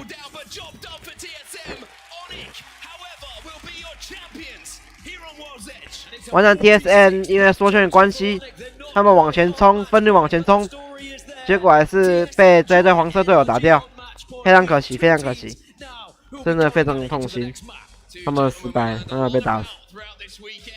Fantastic piece of content created by the production team as well, Hal and Sweet. Well, they go head to head once again. Two of the greatest players, the biggest names in all of esports and Apex Legends. Find both of their teams on 啊，被这队接下关键，差一点点。 doesn't quite push them over the line, but 4 more points, and Onyx will be joining them. 不过没关系 ，TSM 对勇敢之前那个勇敢冲这个动作，我非常喜欢。就我觉得就是那个学他们，我觉得学他们怎么打 Apex， 我都一开始我就学他们的 Apex 怎么打。看我的打法我打法跟他一样，可是实力没有这么强。 Almost like a storyline is developed out of nowhere, isn't it? NRG versus TSM, a story as old as time in Apex Legends. 我去那个再去拿下东西，抱歉。 Performance from TSM where they get over the line. The chasing pack now is so close to 50 points. We'll have to see how the games do develop as we move forward. That's going to be all from the commentary desk, though. TSM jump onto match point. Onyx get the win. My goodness gracious, there's no better use of that term because we have North America staking their claim in London. NA right now on top, NRG and TSM, the only 2 teams who can win and end the day. Glitter, Tiff, Gino, we must react to this. Obviously, congratulations to Onyx Esports winning that game, but they are not yet at that 50-point threshold. TSM, the team to climb and join NRG there. It'll definitely help propel them up the leaderboard to a place where they want to be, but right now the fact that we have 2 of the most dominant teams in a spot where they could just end the tournament for everybody, that's got to have a little added pressure or add it to everybody's shoulders. Oh yeah, now it's like you can't just focus one. Tiff, we actually saw that a little bit. TSM making the mistake against Dark Zero famously going against Optic and allowing TC to come in third over into, I believe, our championships. Now in this position, they do not take that chance. They focus the team thinking it could be NRG. Yeah, I mean, I'm totally okay with them not winning this and getting to that 50-point threshold because now they can focus on it. Great job for Onyx taking that win and showing that what they can do in this lobby. And I mean, Onset and Gaskin were really pointing this out. The storylines are writing themselves. One of my favorite pieces of content is that Hal and that Sweet interview. And you can just see, like, you even mentioned this, Hal said that Sweet is the only person that he would ever let IGL, and I know somewhere in this stadium, AC, Hal's girlfriend, is sitting next to Nikki, and they are probably losing it. I don't know, Nikki and AC might be in NRG TSM sections. If they are, I'm proud of them both. Shout outs to the significant others here. But Gino, so much happened in this game. Break it down. Yeah, we had another dome circle. We actually saw one. 我要训练到讲话不正常。 The winners bracket last match. We just saw Dreamfire. They've been struggling a little bit today. Unfortunately, we got the showdown between Element 6 and E36 to see, you know, almost like the battle for the name there for these guys. And then moving on from that, it all started to congregate around Dome. I mean, we see NRG come in for the 我刚都来不及看到是哪一队赢，然后就赢了，懵了。 10 seconds to start rotating back towards the circle, and that's where things started to go wrong. That's where they got 我忘记这个 SNG 那个打 and from then it was a little bit of a 打多久了？厉害！ ride to the end circle. Yeah, and I mean, X said they started to lose out on members as well, but you know who was sitting there lying in wait? It was going to be the boys from Moist Esports. They were just maybe 50 to 70 meters closer to the zone. So even if XSET didn't finish that job, they were still going to be gate kept. But the positioning that TSM handled in that final ring, and you could probably imagine that they realized they were incredibly close to match point, and that pressure of maintaining and needing only to find one, because being on 49 is so uncomfortable. Yeah, and what I loved about the way that they played the final moments is that 对要干嘛？ that recognition made them take a step back. They made sure they got their bats up, and when they made the final push, all they did was focus on 因为大概他们比赛打很强，每个人强到都那个打得很吃力。 I love the way we see Onyx Esports keeping in tone with what they know. We did well, we didn't do enough. We have a lot of work to do still to get on match point and then, of course, win. NRG, TSM join each other at the top, but Onyx Esports come out on top in terms of points. Team Singularity, big shout outs again to South America. They are doing really well. One of our top teams, and whether they win or not, big prize pool for finishing second, third, fourth, or fifth. So that would be massive. 没有这个有时候领着那个，他领的是0杀，然后这个是20杀什么的。Onyx, that's a second big game for these guys, and that's why they're sitting towards the top of the scoreboard there. The 对，因为不是因为大家太强， they have capitalized when it does. I mean, they were playing from Godrock when we had the zone over near the mill. Fantastic game from them. At the moment, they're landing down near Tree, and so they want to get another zone towards Dome, and they really, once again, make it count. All right, well, our series results are here. You've been waiting to see the standings. What does this mean? It means two teams are on match point. You know them. They're rivals in a way, united in rivalry, I believe NRG said under that tweet of the interview I did with Howland Sweet, but also definitely united in both trying to hoist this trophy. One will not. One might. 欢迎观众一下啊！ Esports Xset Alliance. 我现在在那个假装是那个那个是那个什么主持人，我要练习当主持人，练习当。所以没有很好，没有讲得很好。 Somehow shows up out of nowhere, and I think it's still possible. Only 11 points away. 我原本想在 RT 播那个，因为我的直播画面可是那个 RT 播 YouTube 那个现在。 So TSM and Energy are phenomenal on World's Edge. This is their opportunity here to close this out now that they're both on match point. And we saw that Energy was being a little bit aggressive, still getting all that KP, so they're putting themselves in a good spot, but they need to close it out. So once you switch over to Storm Point, that's going to open up the doors for the likes of DZ with that 11-point threshold, which is not that big, and it might slow down NRG and TSM. Listen, a lot of us know that we don't just get here by accident. Most of us came into this world with some people supporting us day in and day out to get here. Our parents, of course, or that parent figure that you might have. It means a lot. We've got Mama and Papa Kashera here. We've got Mama and Papa Jen Burton here. We've got the Verholst brothers. But刚才真的出一些事情，所以 guess what? As 我有时候会关麦一下，抱歉。 into match point, we have an opportunity to look at a chat we did. 观众抱歉，我有时候那个讲快我会口吃，所以请各位那个观众见谅，抱歉。 My name is Lale Verholst, and I'm here to watch Evan Verholst, otherwise known as Big E. Never had, the slightest idea that it would ever turn into something like this. It's been more than I expected. It's been a wonderful surprise. It's surreal. It's really, to hear the crowd chant TSM and them scream Evan's name, it's like nothing I've ever experienced before. It's music to my ears to hear that. Choosing to support your son when they get to this level, it was a difficult decision. There were a lot of factors at stake. He left his schooling at the University of Missouri, and that was a lifelong dream I had for him, that he would be educated. But we recognize that this is an unusually exceptional opportunity, and we couldn't not embrace that, and it was what he wanted to do, and we were not going to deny him that opportunity. What I would tell Evan is what he's done 我觉得 TSM 他们在很多场都很可惜，都那个原本要拿第一，结果因为一些那个变故。 造成那个都那个变成第二名，我觉得 TSM 很可惜。 Just an amazing journey, and we are so grateful and thankful to TSM, to Evan, that he's played Apex and the whole EA organization. It's been amazing.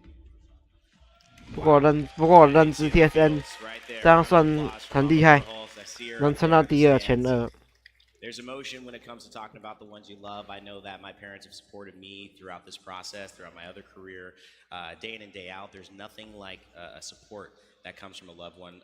Glitter, just such a great piece to show how these people get here and what goes on behind the scenes. Yeah, I love that it's almost like it's a team effort, making sure that they're building up all of our amazing stars on this stage. And we have so many family members and friends here. It's just great to see.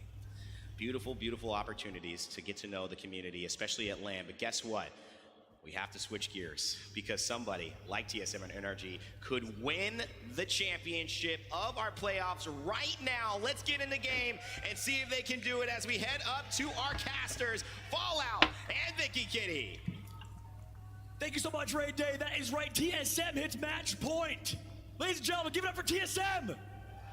However, there is a new potential dynasty in the making. I am past the TSM era. It is time for Dark Zero. Make some noise for the Aussies. What the heck? Oh, we got mixed feelings in the crowd. First off, I don't know where you keep getting these jerseys. I don't even have one. You go through skin changes like it's no tomorrow, like you're loading into a new lobby, but I guess that's basically what we're doing out here, Fallout. That's right. Look, Vicky, at the end of the day, I've been the biggest fan of the key storylines this weekend, and the biggest storyline, in my opinion, yes, NRG, TSM, the best fans because of Imperial Hell and Sweet. At the end of the day, the opportunity for Dark Zero to go back. 即将开始了，下一场即将开始，帮人按赞影片。下场已经开始了，大家已经都要跳伞了。那场是那个，我忘记叫什么地图，忘记。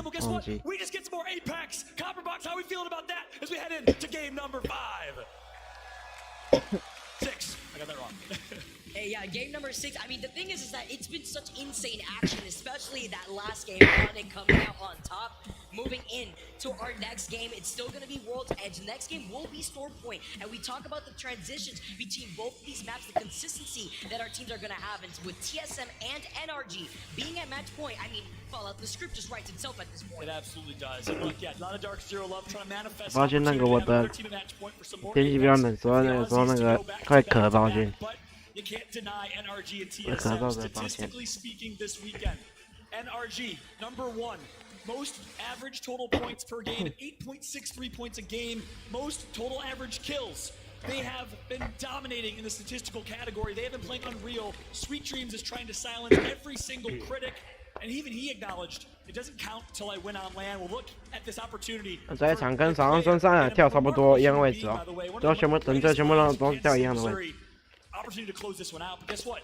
Right behind them, TSM second place in total statistics for total average. 他战术是直接跳在一起， In total kills per game, they have both been fragging and frying. 跳在不是跳在一起，是跳在一样的位置。 That's why they're the top 2 teams right now in the overall lobby, sitting down at match point. Onyx could very well just meet them after this game. We're gonna see how that plays out. NRG Sweet having to rotate all the way to the beacon first because they didn't have a beacon in their POI of staging. They're gonna be quick with it though. On World's Edge, we already saw it before. They run the Valk, Watson, and Loba, and on Storm Point, they do change up that variation with a Bang, Valk, and Seer. That's right. Most important thing right now. You see the map on screen. The quick rotate from Lava Siphon. This is a favorable zone for TSM. They can close this out here if they find God's spot. They correctly predict the zone rotate. Meanwhile, NRG, not a bad zone either. They want to hit that second beacon, but they're going to find the guard on the way, and they don't want to take that fight.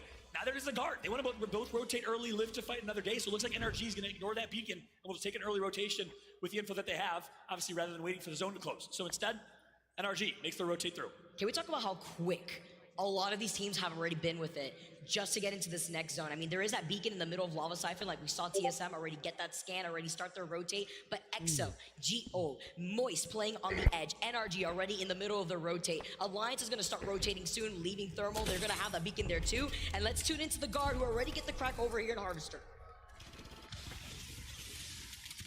That's right. Rambo pushing through, trying to be the tip of the spear right now. No blue shields for anyone here on the guard. They rotated so incredibly fast. That's what they're known for. RKN, currently living in Atlanta with his wife, who's a nurse, and just a remarkable human. Had a chance to meet her. They're both, I think they're relocating back to Florida. Big shout out to RKN, Rambo, and Keon. Keon, former D2 basketball player in the United States. He's an athlete. He's also such a dominant controller player. Gonna level up his Evo shield, but the guard decides not to take that fight for now. They're gonna continue their rotate as opposed to contesting Moist Esports. I mean, look at them. They're sitting in 19th overall. They need to get this KP. They haven't had the best game so far, as Moist are gonna be quick with the rotation too. Taking a Skyward Dive, they're gonna get the scan here. So many other teams in the middle of their rotate. They also have the beacon, so they already know where the circle's gonna be pulling towards the south side, close between that launch site entry area. Let us know in the chat. Of course, crowd's gonna keep making noise. You want Dark Zero to do it? It's not looking good right now. They're gonna get focused. The pylon goes down. He immediately gonna be destroyed from Moist, most likely. EXO nearby, an aggressive team from Apex South. The Thailand squad knows how to end people's dreams. EXO playing on the inside though, and Moist are looking at the action, but they're also getting pressured out by another team that's behind them. You can see the missile swarm coming in. They put down the gen. They negate some of the damage, and Pricey's trying to get into position. Dreamfire eliminated. TSM knocks EXO. So TSM keeps Dark Zero alive here. Look at the map. Look how stacked this rotate is. Every team is here. 19 squads left. This is the fastest we've ever seen anyone rotate. Only 4 teams on edge. They know with the quickness how quick they need to get in here. How gets the knock with the Arc Star. EXO now down 1 member, playing this as a duo, trying to restabilize, can't heal up, and that's the information from the Seer attack. But with the Digi threat, you're gonna be able to see through those smokes. That's right, guess who's there? TSM. And I believe TSM has to be aware that Dark Zero is right below them. Of course, Repson Seer is gonna get that intel. But DZ enters the fight! DZ is gonna wipe EXO! DZ, you talked about it before, fella. I don't know if this is just you blessing you them in the same time. The thermite coming in, the beam from TSM. DZ is gonna reset here. Wow, they survived on a sliver of HP, but Moist is there. The rivals from Apex South, the former second best team in Apex South, now taking over the region. Get that EMP, they get that information, but they have to look to their 6. Remember, they did get contested by another squad right behind them. I believe that may have been DZ who wrapped around. Now in the point of view of Moist as they try to take control over this building. Are you kidding me? Dark Zero gets back inside, but the knock's gonna come through. And MT, the IGL for the squad, he gets the stack. Huge! Oh my god! Dark Zero eliminated! Dark Zero get taken out by the Moist boys. It's getting wet, it's getting sweaty. Huge stick with that Arc Star. MT is the IGL of this team. Typically not the fragger, not the flashiest player, but right there, he was the absolute tip of the spear. It was like a sharp spear from Wakanda, is what it looked like right there. Unbelievable from MT. And look, I tried my best, Vic. You give Dark Zero as a manifestation. That didn't work at all. I feel like you curse him.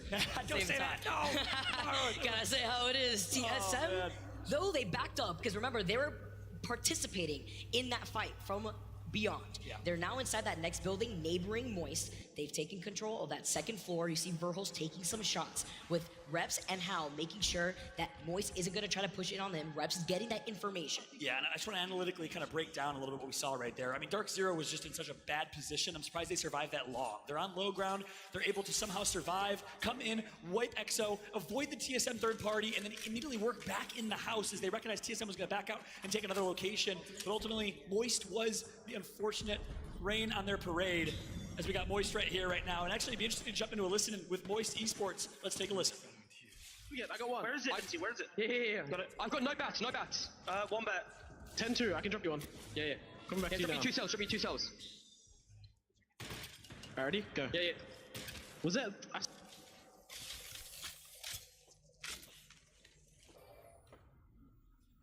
I got Gen. I can't get it down. I'm putting it this side then. Yeah, I can't get bacon anyway. Alright, that's fine.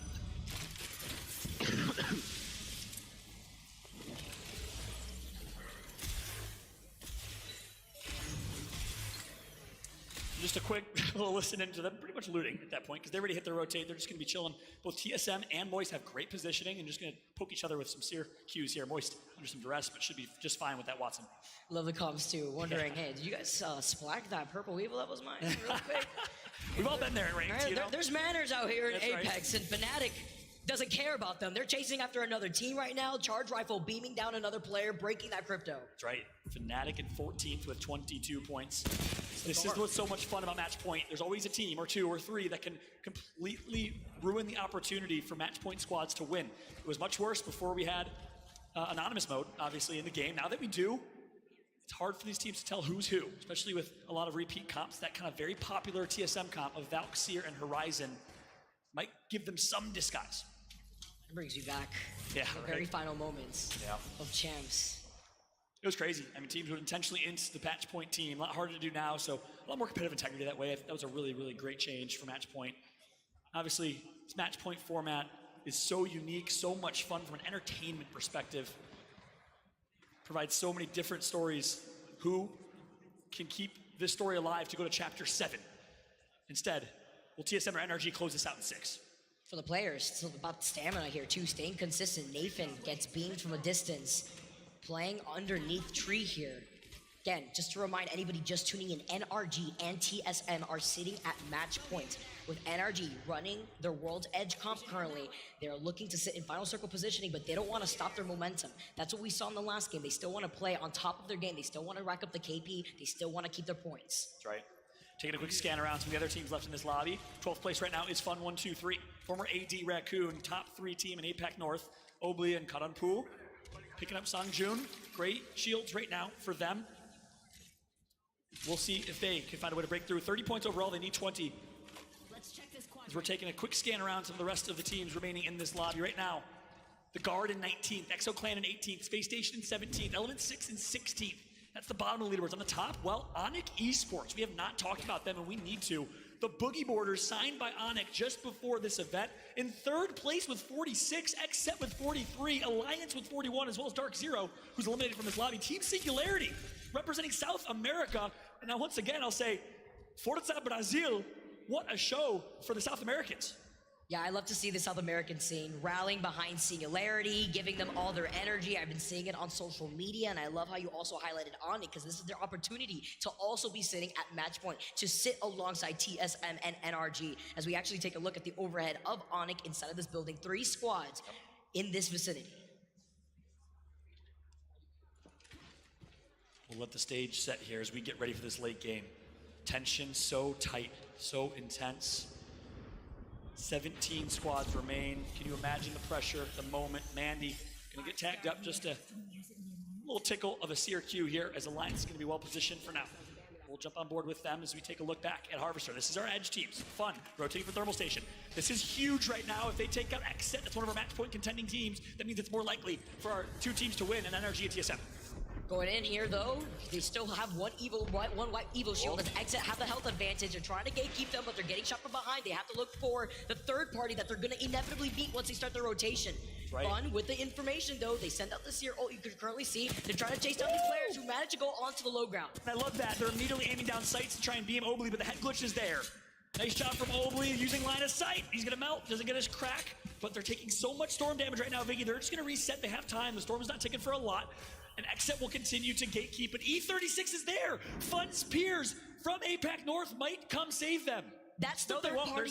That's the third party I was worried about. And they're actually, I like this call here from them too. They see the zero on the other side of Harvester at the very end coming out. They're backing away because instead they could just prioritize rotating into circle just to gatekeep, not just exit, but Fun on top of it. That's right. The gatekeeper will become the gatekeep E, right? With XSET gatekeeping Fun right now. Still in zone, by the way.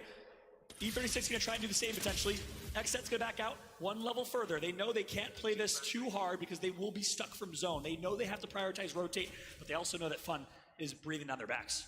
And look who's on the high ground right now. Fnatic made their rotation from the train tunnel, leaving out of Lava Siphon. This is huge because they're going to have a high ground advantage of all the action from the teams rotating away from Harvester. Yeah, that's a great position. This is always a kind of mid-game God spot, if you will. They're going to get scanned for now, though, and right in front of FNC is E36, who we mentioned previously.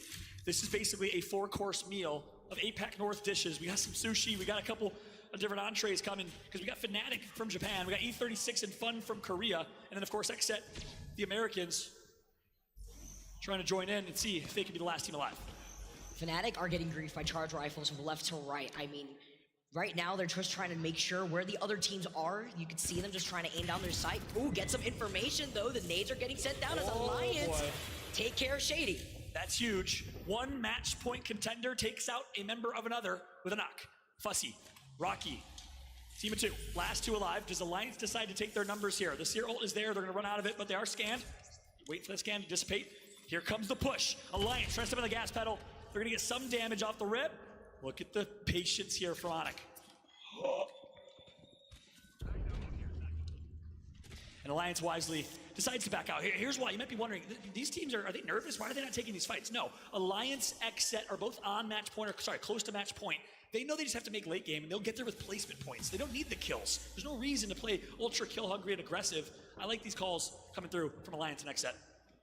I really like how you highlight that, because aside from Onyx, Exit Alliance, Dark Zero, Singularity are also tied for 39 points before this game here too. A lot of these teams have to change up the way that they play depending on their goal. Currently, Fnatic are also right behind Fun. Exit are going to help take them down as they exit out of this lobby. 16 squads left, and Onyx still playing as a duo. They managed to pick up the banner, but it's about the information. You can see Raki just going to be able to get that information, holding on to that tactical, waiting to see if they have the opportunity to maybe wrap around, but look who's on their 6. Look who gets word of the party that they did not get invited to. It's Space Station, making the rotation from the south side of the map. Space Station nearby. I'd love to take a look at the overhead map if we can to show you where the zone is pulling. You see it at the top left. We got the next zone intel, and it's Ascend in zone right now. TSM right nearby. They predicted it well. Alliance gonna push through. Oh my goodness, the beams are gonna come through. Mandy, SSG joins in and takes out Onyx. That's what I was worried about. SSG was middle of rotating away from launch site. They get involved in the fight. And Ascend, who was in that next circle like we just saw, that usually like to hold the truck with the Watson fences, now may be able to get involved. NRG now getting involved in the fight. Guild gets the first knock. Another TSM and NRG fight. Raps has to go big. No, he's gonna get taken out. TSM down to 1. NRG down to 1. It's a 1 versus 1. The best 1v1 player, arguably in the firing range, is Gildersons. But Moist is there. Are you kidding me, Guild? What you got? Moist, NRG, Reps is out of there like swimwear here. He gets out the Yeet bracelet. They finish off Sweets. They don't get the finish just yet. NRG are still in. There's no way that Gildersons just survived. Are you kidding me? Gildersons! I'm out. Ice in his veins. He's cold. Ice cold. North Carolina represent the teenager who just a year ago broke out into the scene by getting picked up by Team Liquid. Hodzic found him. He gets swooped up by NRG, and now he has a chance to maybe recover some banners. His voice is gonna have to rotate. Reps is out. TSM and NRG down to just 1. Gildersons is the only hope for this game to end. They said, we don't need a Seer to find you. We'll find you ourselves right underneath the building, right on the outside. Guild is still alive. He's able to restabilize, but can he collect the banners? All he needs to do here is be small, be quiet. I can't believe what we have seen so far in this competition. The Seer ult right in front of Guild. The information from the team on the high ground right now. Look at this, Alliance force outside the buildings, E6 rotating in. Look at this chaos between Space Station and Ascend, while Ascend created an entire fence line around the truck. That's right, 3-team affair, and this is in zone for the next zone. Ascend, SSG, E6. Here comes the push, the Gibraltar Dome falls. Zenile, no shield, he gets melted. The knock's gonna come through, it's all up to Zenile. Sorry, Frex is last alive. In 1v2, Frex is! So he's gonna get taken out, Frex tries his best. But Ascend is gonna eliminate him from the lobby. Space Station out, Ascend now getting involved. Remember, they were right behind him. E6 get taken out. They were running the double big boys, and they're no longer shaking up this lobby as Ascend are gonna go right back to where they were taking cover. Gildersons is still alive, and the only reason is because Moist is running a Seerless team comp. Moist prioritizes Watson, Crypto, Apex South Special, early rotate, and play for zone. Moist was the second best team in total average placement points per game behind the Guard, our 2 earliest rotate, most defensive teams in the game. Now look at this with Moist playing on the inside, painting the inside of this building with the Watson fences. E36 are on top of the high ground of this building. Ascend aren't gonna be moving. They did get involved in another fight previously, but they get the extra cover. Moist still alive here, gonna be able to also have so many death boxes at their feet, so that way they can actually reset, change up their weapon loadout if they're low on ammo at the same time too. 7 squads left. Ascend, Moist, Guild, by the way, still alive. E36, Fnatic, GO, and the Guard. Gildersons did not obviously get banners. No way he could have. Is gonna have to rat. He's so clutch. Could you imagine a world where Gildersons right now, Vicky, wins a 1v2 or a 1v3 to win the tournament for Sweet, getting him his first championship ever, and proving how smart Sweet is for making this roster move happen? Look, he's already a legend, but that would just put him on the top. Fnatic now, able to move in from the low ground, playing from right behind the rock, gets the crack, it's Yuka. They're gonna be able to send it down onto the Guard as Brago's the first one to go down. Top to toss with a knock, but Yundi is gonna third party, just like that, the res needs to come through. FNC needs to go quick, E36 gonna come and run on top of them. Can they get there fast enough is the question. The good beams, wide right angle from On to E. Aimbot Yundi pushing wide. Oh my god, that was a Seer nice PK shot from On, gonna connect as well. It's prioritization so that way they don't have that information. Backing away, trying to dance around the barrage. Enter Force now down from aimbot. I'm just gonna try to restabilize here too. Hiding behind the gold knockdown shield. That's right, big fight right here, big moment. Oh, Yundi getting the shield bat off, he's going to. Can't see a thing on screen, the smokes. 好像不是我玩那个天上的那个过敏， Gil putting down the black market, getting what he needs here. 现在没办法， Fnatic as they get eliminated. E36 now trying to run away. Gil trying to clean up some KP at the same time. The lone warrior left from NRG. This is a game of hide and seek. Right now, Gillersons is channeling his inner 13-year-old playing Call of 现在那 Duty. 个张永基 NRG 升最后一名， 然后上面有一队 AC 正在想先把那个 NRG 杀掉。那 NRG 今天还在躲着，有一位 AC 的队员准备去看，然后那个 NRG 的队友一直在祈祷说能不能打赢，然后那个 NRG 和 GO 已经都剩一位，然后 AC 是满边。 On low ground, Gildersons and Jews now. The crypto ult is gonna scan out Guild. It is very, very. 现在剩3秒时间 ，GO 一定会死，没办法跑出来，一定会死。GO 一定会死哦，所以没办法。那接下来这说圈只会跟 AC 跟那个 NRG 打。哦 NRG 去跟那个完蛋。 NRG 杀死一个队友，可是没办法。然后 GO 是应该在房子里面圈那个刚好不能出来。恭喜这场获得胜利是 AC 这场。非常 nice。AC 队。那这一场 AC 拿下成功拿下冠军 ，nice。因为那个NRG 那个和那个 GO 都是非常差，都是1名而已，所以他们理所当然会领下冠军。我那 NRG 刚才他还是一个换一个，他还是用1条命换那个这一队冠军的1条命，其中一个队员的1条命。 It's not done yet. It's actually crazy. We are going on to a Game 7 follow, and we are making the transition to Stormpoint. I cannot believe what has unfolded.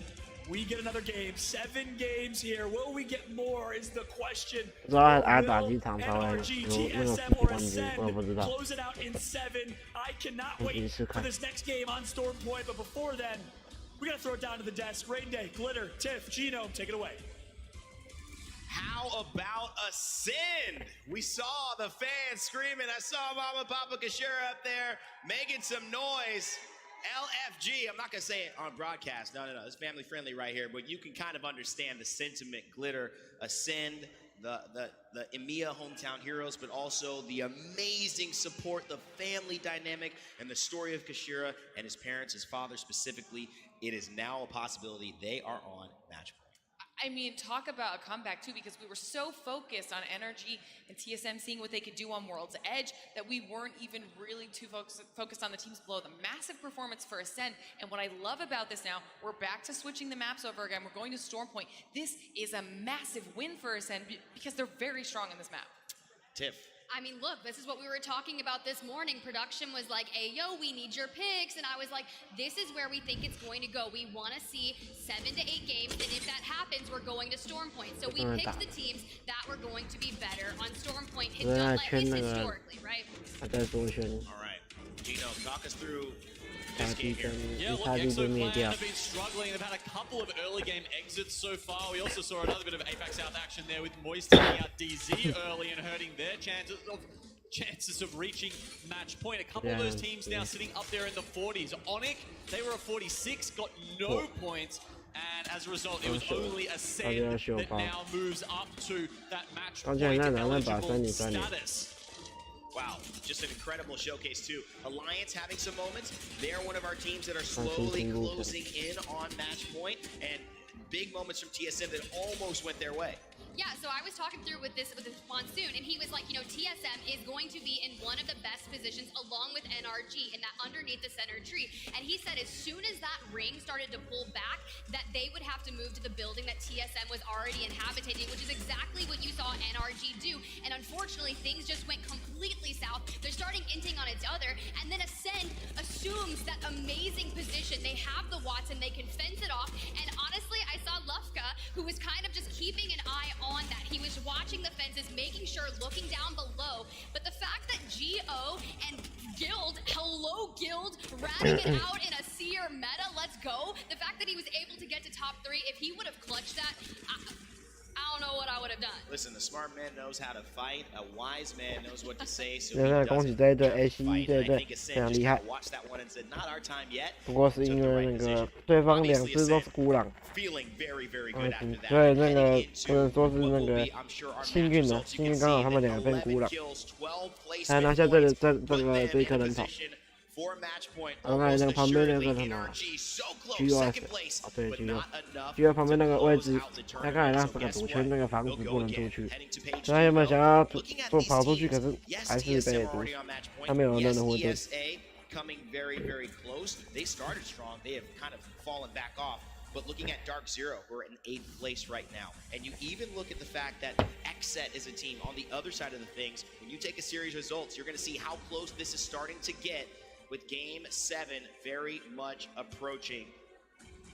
3 teams on match point, Tiff, and it is 6 other teams 10 points away from being able to join them. Look, this may just go the distance. I predicted 7. Genome had 9. We might actually be going towards 9 because I have a feeling this next match that we're about to experience, you just have to pick up. I mean, XSET, they just need to wipe one team. They can go out south of 18th place, but as long as they win that initial 3v3, they're on match point. Yeah, I mean, at this point, with NRG that far ahead, 80 points, they have probably locked second in the bag. Yeah. At least 6 figures about to be transferred into their bank account here. I mean, you know, for all the success that they have outside of competing as well on stream, maybe don't even need it that much, but hey, they'll take it, I'm sure.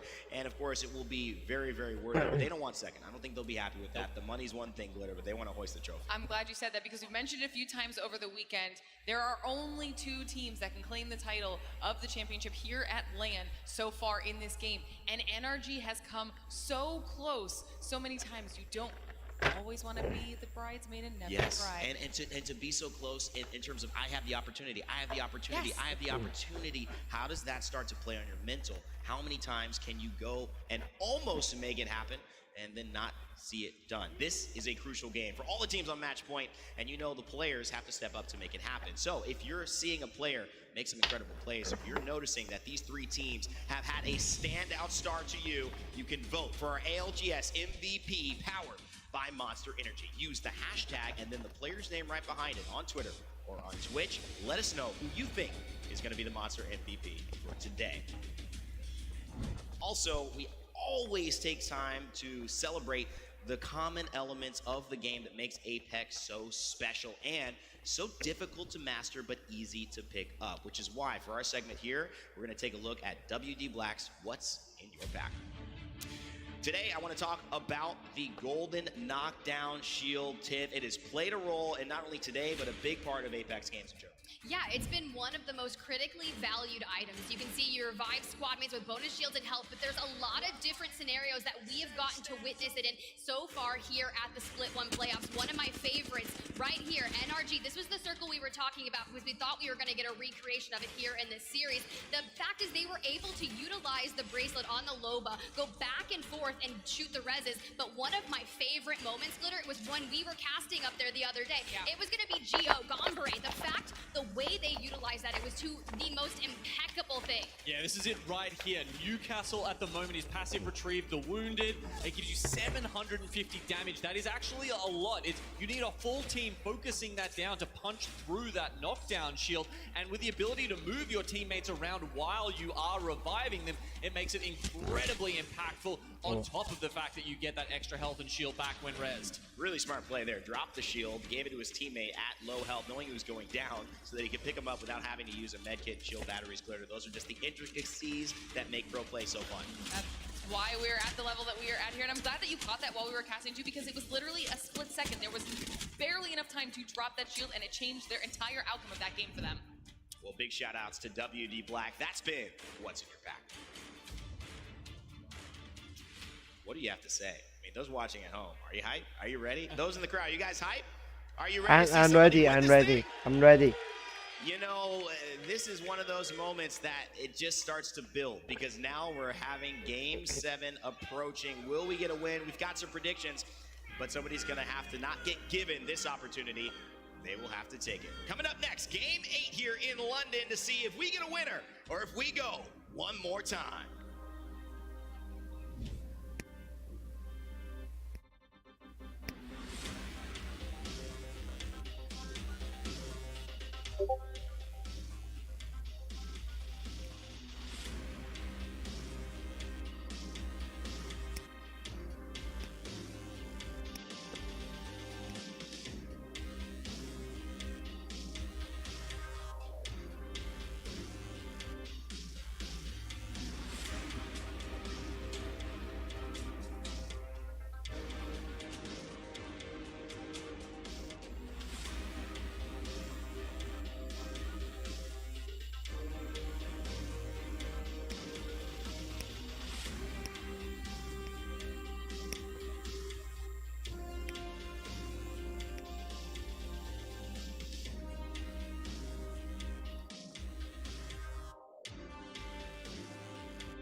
Welcome back, Copperbox Arena, to ALGS Playoff Match Point Finals. Fallout here alongside Vicky Katie. We got one more game. We got a game number 7 with 3 teams at match point. It's Ascend Club representing Portugal and Poland. It's TS7 NRG. Scripted. You would really think it's scripted. That's how good this final has been. Are you kidding me? This is crazy. I mean, Ascend is one of the most consistent teams, if not the most consistent team in EMEA, and they are looking to represent, showing some love to the crowd, showing some love to EMEA, the scene that has been able to rally up behind them, the first team from EMEA to make it here on match point. That's right. Apex Twitter is losing their mind. I saw tweets from Monsoon, Vaxlon, everybody can't believe what we have here. On the far right of your screen is Nathan, the only of 2 players to unlock 1,000 kills in all-time ALGS history this weekend. Huge, huge accomplishment for Nathan as we take a look at Ascend. Love it here. We get to see the Ascend family on screen. Look at this. Gotta say hello. The Kashera fam, absolutely love the support. Very touching story from Kashera, his pops, rallying up behind them. I love feeling the crowd energy here for our players. Talking about us making the transition though onto Storm Point. This is incredibly important. Ascend's composition allows them to bunker down like they do. They're very good at predicting where the zones are going to be pulling, and that is always their priority. Now that we're making the transition to Storm Point, as you guys can see right now, game number 7, Ascend, one of the teams alongside Dark Zero, GO, and Xset to take 2 wins on this map in this entire weekend. That's an important stat line, Vicky. So once again, Ascend is dominant on Storm Point. So a really, really important story going into this last and final game. They're dropping uncontested with opportunity to go huge here and win another game because they've been so consistent on this map. Can Ascend do it for EMEA and become a champion, much like they were in the Winter Circuit years ago? Once again, all of Portugal is watching, the entire Portuguese esports community. Right now, backs of these 2, Kashera. It's so crazy for them to have been able to secure that W on World's Edge speaks volumes, because let's not forget what happened at the very beginning of the day today. When we did start on World's Edge, Ascend ended their run at 15th with no KP. The second game on World's Edge, 18th as a placement, 1 KP. Then when we make the transition into Storm Point where they're the strongest, they got 18th with no KP, and then following that, 4th with 8 KP to their name. After getting that dub and 11 KP on World's Edge, they're gonna just carry that momentum now into their best map. I'm so excited. Again, this script writes itself. Can you imagine our first European LAN championship since Sweden last year? In about 8 to 10 months, first in the live audience is what I meant to say. And Ascend comes in as a European team and just steals the tournament win right under the nose of TSM and NRG. Steals the opportunity for Sweet to win his first championship. That would be unbelievable as we take a look at the overhead map and show you. Dark Zero dropping in mill. Ascend drops right outside of mill, just southeast. So DZ potentially on a rotation. 我跳同一个点，因为他们怕不熟悉。他那个等下那个如果不熟悉，是因为已经打那个新选都。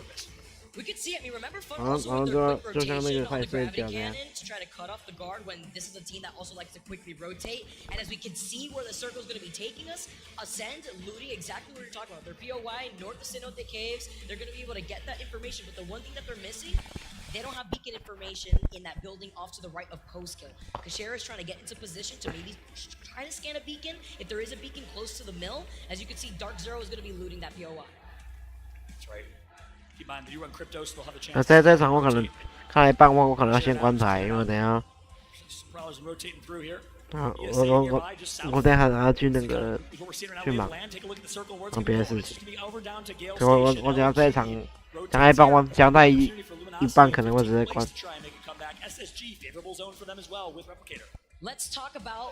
然后谢谢各位来看我那个，来看我耍一下，来看我耍那个假装是主持人这样。 Gale Station, if not the buildings, then to the north of the buildings, where there's a lot of open space, minus that slight little high ground that you see on the choke point between Launchpad and Fish Farms by that rock. So Luminosity now going to be playing by the edge, Ascend in already some trouble. Kashira did manage to get the scan on the beacon close to Dark Zero, and Dark Zero are not going to let them go. And this is exactly what we highlighted. Dark Zero likes to be strategic, fun. Our PvP is one of the best coaches, and Ascend's going to say, don't you dare sit down, Dark Zero. 哦，看到那个我 AC 那个倒一个，对面倒两个，我 AC 直接把那个迪丽珍都干掉，非常厉害。哇，厉害！这话就属于对。 看 AC 就是那个上场的冠军，然后他们这场我就学个很好的操作，很好。他们刚才那个又操作很极限，一个队友倒，然后两个差点死掉，极限操作直接打掉，很好。他开始他们开始寻找敌人，他们刚才3场赢，所以那个气焰很高。 那我们可能要先进圈，然后找物资，我是开打。And the thing is, Ascend also have amazing shields to work with in terms of loot. Luka having the gold diva. Yeah, I respect the confidence, but sometimes confidence is the only 他物资 answer. 很物资很不错， Too thoughtful for DZ. If that was the case, that was intentional. Again, we're interested to get their thoughts. But yeah, you're right. I mean, every team knows where every team lands. They knew that Ascend was dropping there. They played on Storm Point already, and it's well aware. You know, it's public knowledge. Sven Apex, big shot to Sven.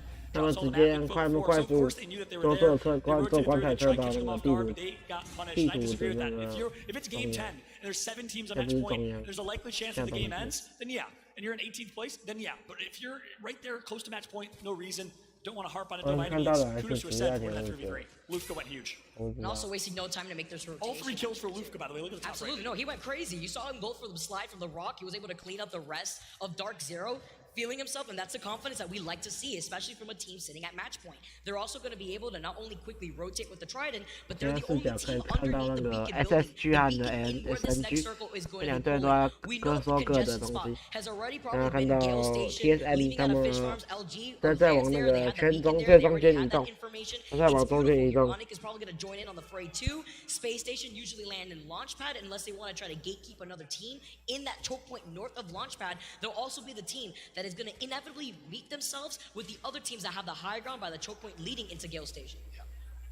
Good breakdown, good analysis there. You jump on board to TSM, and just a heads up for everyone in terms of what's in Replicator, in case you weren't aware right now on rotation, is the purple scope, purple snipe scope, purple extended sniper mag. So a sniper heavy meta, which is why we're seeing so much sniper play A lot of longbow, but Hell says, nah, just give me an R301, I'm good. I just can't wait for the weekly rotation to also change in a bit. I don't know if it's happened just yet or we're gonna get it soon here, but that mobile respawn beacon is in the replicator. What does it mean though when the mobile respawn ends up being on the ground? That's what I'm excited for if we keep going through the series here, as Fnatic are also gonna start making their rotation on the Trident. NRG, you saw them doing the armory. Oh. On the rotation for checkpoint ESA in 11th place. They started strong in this tournament. They won a game on Storm Point. Slowed down ever since. TSM about It's going to be a crucial one. Where will they place? 他知道他们在看你们敌人哪里有敌人，他们要直接，他们要先进圈，然后先寻找敌人，看掉敌人。 You know, Verholst and his Valcolt over the 他们 years 从很高的地方飞， have been improving. 地图第二高的地方 Critical 飞， of 所 those 以 Valcolts. 可以 Verholst 飞 right 你。 now navigating the skies very clearly. The captain, the pilot of this team right now. Verholst going to slow play this rotate. And they're going to land Oob or out of bounds and then rotate through, and it looks like it's clean. TSM, safe rotation into the next zone. That's big. I like this. They love this building. When they 现在 make these GO 在跟 rotations to southern AC zones, 打， especially when 现在 GO 在跟3场冠军在打。哦，AC 又那个用哈伯克杀掉一个，在前面有自爆。你好像救了他扔垒，他扔垒。我今天要打他一滴，叫一滴血，把他看着操你妈！他打了一只。 It's fine, it's fine. Okay, you ignore them? 他那放着追杀，回来看他的位置，因为他旁边还有别队，他不能这样自己去追，不然会被会害这，就不能这样硬追。 I killed only one. We got 2 kills. I'm swapping weapons. You killed I'm getting destroyed by another team. Yeah, nice. Accelerate their post. Okay, I'm gonna take it. Dropping a bot. Nice job. I'm gonna take the beacon. We have 3 teams close. I don't know if there's another team in cheap hall, boys. I don't think so though. The Hulk is on the top on the roof. You have to go closer and push her. Yeah.我现在那个 AC 在追刚才那个逃丢那个敌人，然后GO 的分。 Continuously slept on from a global perspective. Everyone talks about TSM. Everyone talks about NRG. 我等下讲到一半可能会关，因为时间根本不 As 够 a。favorite, and if you ignored that, if you denied that, then you're insane. They've been playing so good in a very stacked and a region with a lot of depth in EMEA for a long time. They won the Winter Circuit playoffs with VJ a while ago, and since picking up Lufka, they've been great. I love the way that Kashira talks to Lufka too. It's almost like he's pulling him back like a Pokemon, just returning to his Pokeball out here. It's actually insane. And NRG, as we tune in, they're getting shot at earlier. 然后他非常感谢各位来那个来看，来让我那个抱歉那个说话有点口吃，这很抱歉。我要尽力训练不要口吃这样。谢谢你们来那个2个小时来有种来那个来一起看比赛。 This has been so entertaining, so much fun to watch. The growth of Apex as a pure form of entertainment in esports is unbelievable. Fnatic here from Japan, a global affair. Can APAC North represent right now the best chance? Well, it's Ganbarea Tucson from Korea in 10th. FNC 他们也在做那个车子，他们去打开那个，他们好像就要去打那个 A 那个 SE， 但是 SE 应该走过的位置，我不知道 SE 跑去哪。 Fnatic is doing this because they want to get the beacon that's right on top of this building. They got the Bangalore smokes to allow Yuka or Matsutasha, as Matsutasha is going to take the high ground, to get that next set of information. You know, we've all been there and ranked with our friend. Hey, get out of the front seat. I'm driving. You know, we've all been there and ranked, kind of goofy. I think at the pro level that would happen as well. I would never let you drive a Trident. Yeah. Sorry. You know how good of a driver I am of a Trident? Just wait. I 1 navigate. The SA sea 在那 lands 个 very, very well with the Trident on hand. ESC 前面。 Jumping on over to Phonyhead and ESA. 18 squads left. Once again, a stacked endgame circle. Phonyhead currently in a great position here on edge, not in the next zone, but certainly well positioned with Fnatic assets. 崩那个比较点比较不好的。 ESA are holding onto this high ground. This is fantastic for ESA because they saw the opportunity to come right back up here. They're going to be able to also pressure out the team that we just saw. Fnatic just rotate on top of those buildings. And with the beacon being right there and ESA not having a crypto, they don't really have the free opportunity to get that beacon scan. They may get pressured out by the spots to the right, but if they're busy fighting another team, then they want to try to take advantage of this opportunity. ESA knows how to fight, likes to fight Cody on control. 哦 ，ESA 跟在另外在打哦，在打，被丢大。ESA 打了一只 ，FNC 打了一只，各都两队各打一只，两队都那个各打一只，各打一只。哦 ，FNC 先救起来了，另外队打完没救哦，另外队 ESA 已经剩最后一只 ，ESA 已经剩最后一只。FNC 在那个找位置，但找不到，他不知道他躲去哪边。Next gaming tried something interesting. They tried playing Catalyst for that reason, to be able to push buildings with confidence, take over doors. It didn't work for Vex, obviously. They didn't make it past the elimination bracket round 1. As we now have Phony Head going to get taken out, and it's all up to Luda last alive. ESA 剩最后一只，然后 FNC 刚才操作打得很好，虽然被那个天线大到被那个吸，然后。FNC 这一队的邦加洛反应非常快速，接两个大招，然后喜悦也是跟着那个大招，那个那就死了。FNC 成功灭掉那个 ESA 这一队，厉害。What was great is that it just looked like the whole lobby wanted to light up. Everybody is safe out here. He tried to take to the skies and it was 看到那个白帝战队跟那个 SNG 被丢大 ，SNG 被丢大 ，SNG 倒两只 ，SNG 倒两只 ，SNG 倒两只 ，SNG 倒两只，平时上白帝战队 ，SNG 倒两只 ，SNG 那个全灭，被 NRG 全灭，现在 NRG 全灭。他们面对那个白帝战队，白帝盖战队他们打到两只，可惜这只被那个 NRG 那个收掉。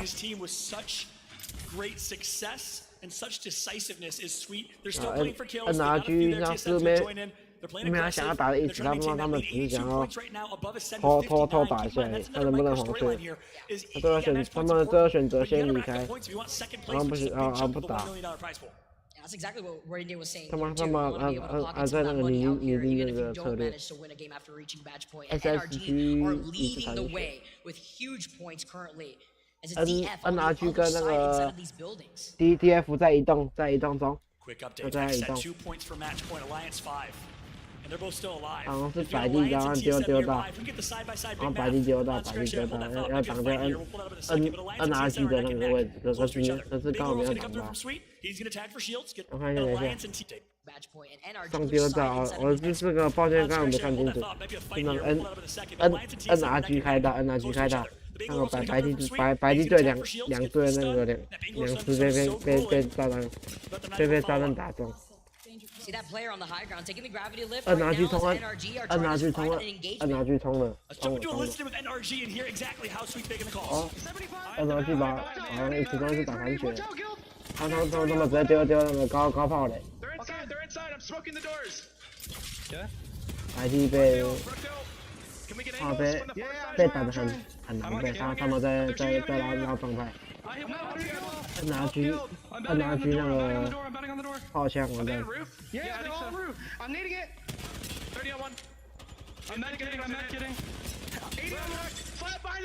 NRG 那个位置差一点。NRG 那个炮枪。NRG 打一只 ，NRG 太急 ，NRG 太急了。那 NRG 打2，NRG 打2。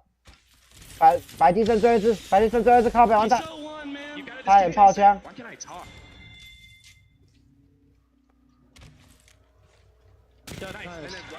白帝被干掉，有些小白帝在那个拉凤凰，因为他还来不及。现在他可能没东西可以打拉凤凰。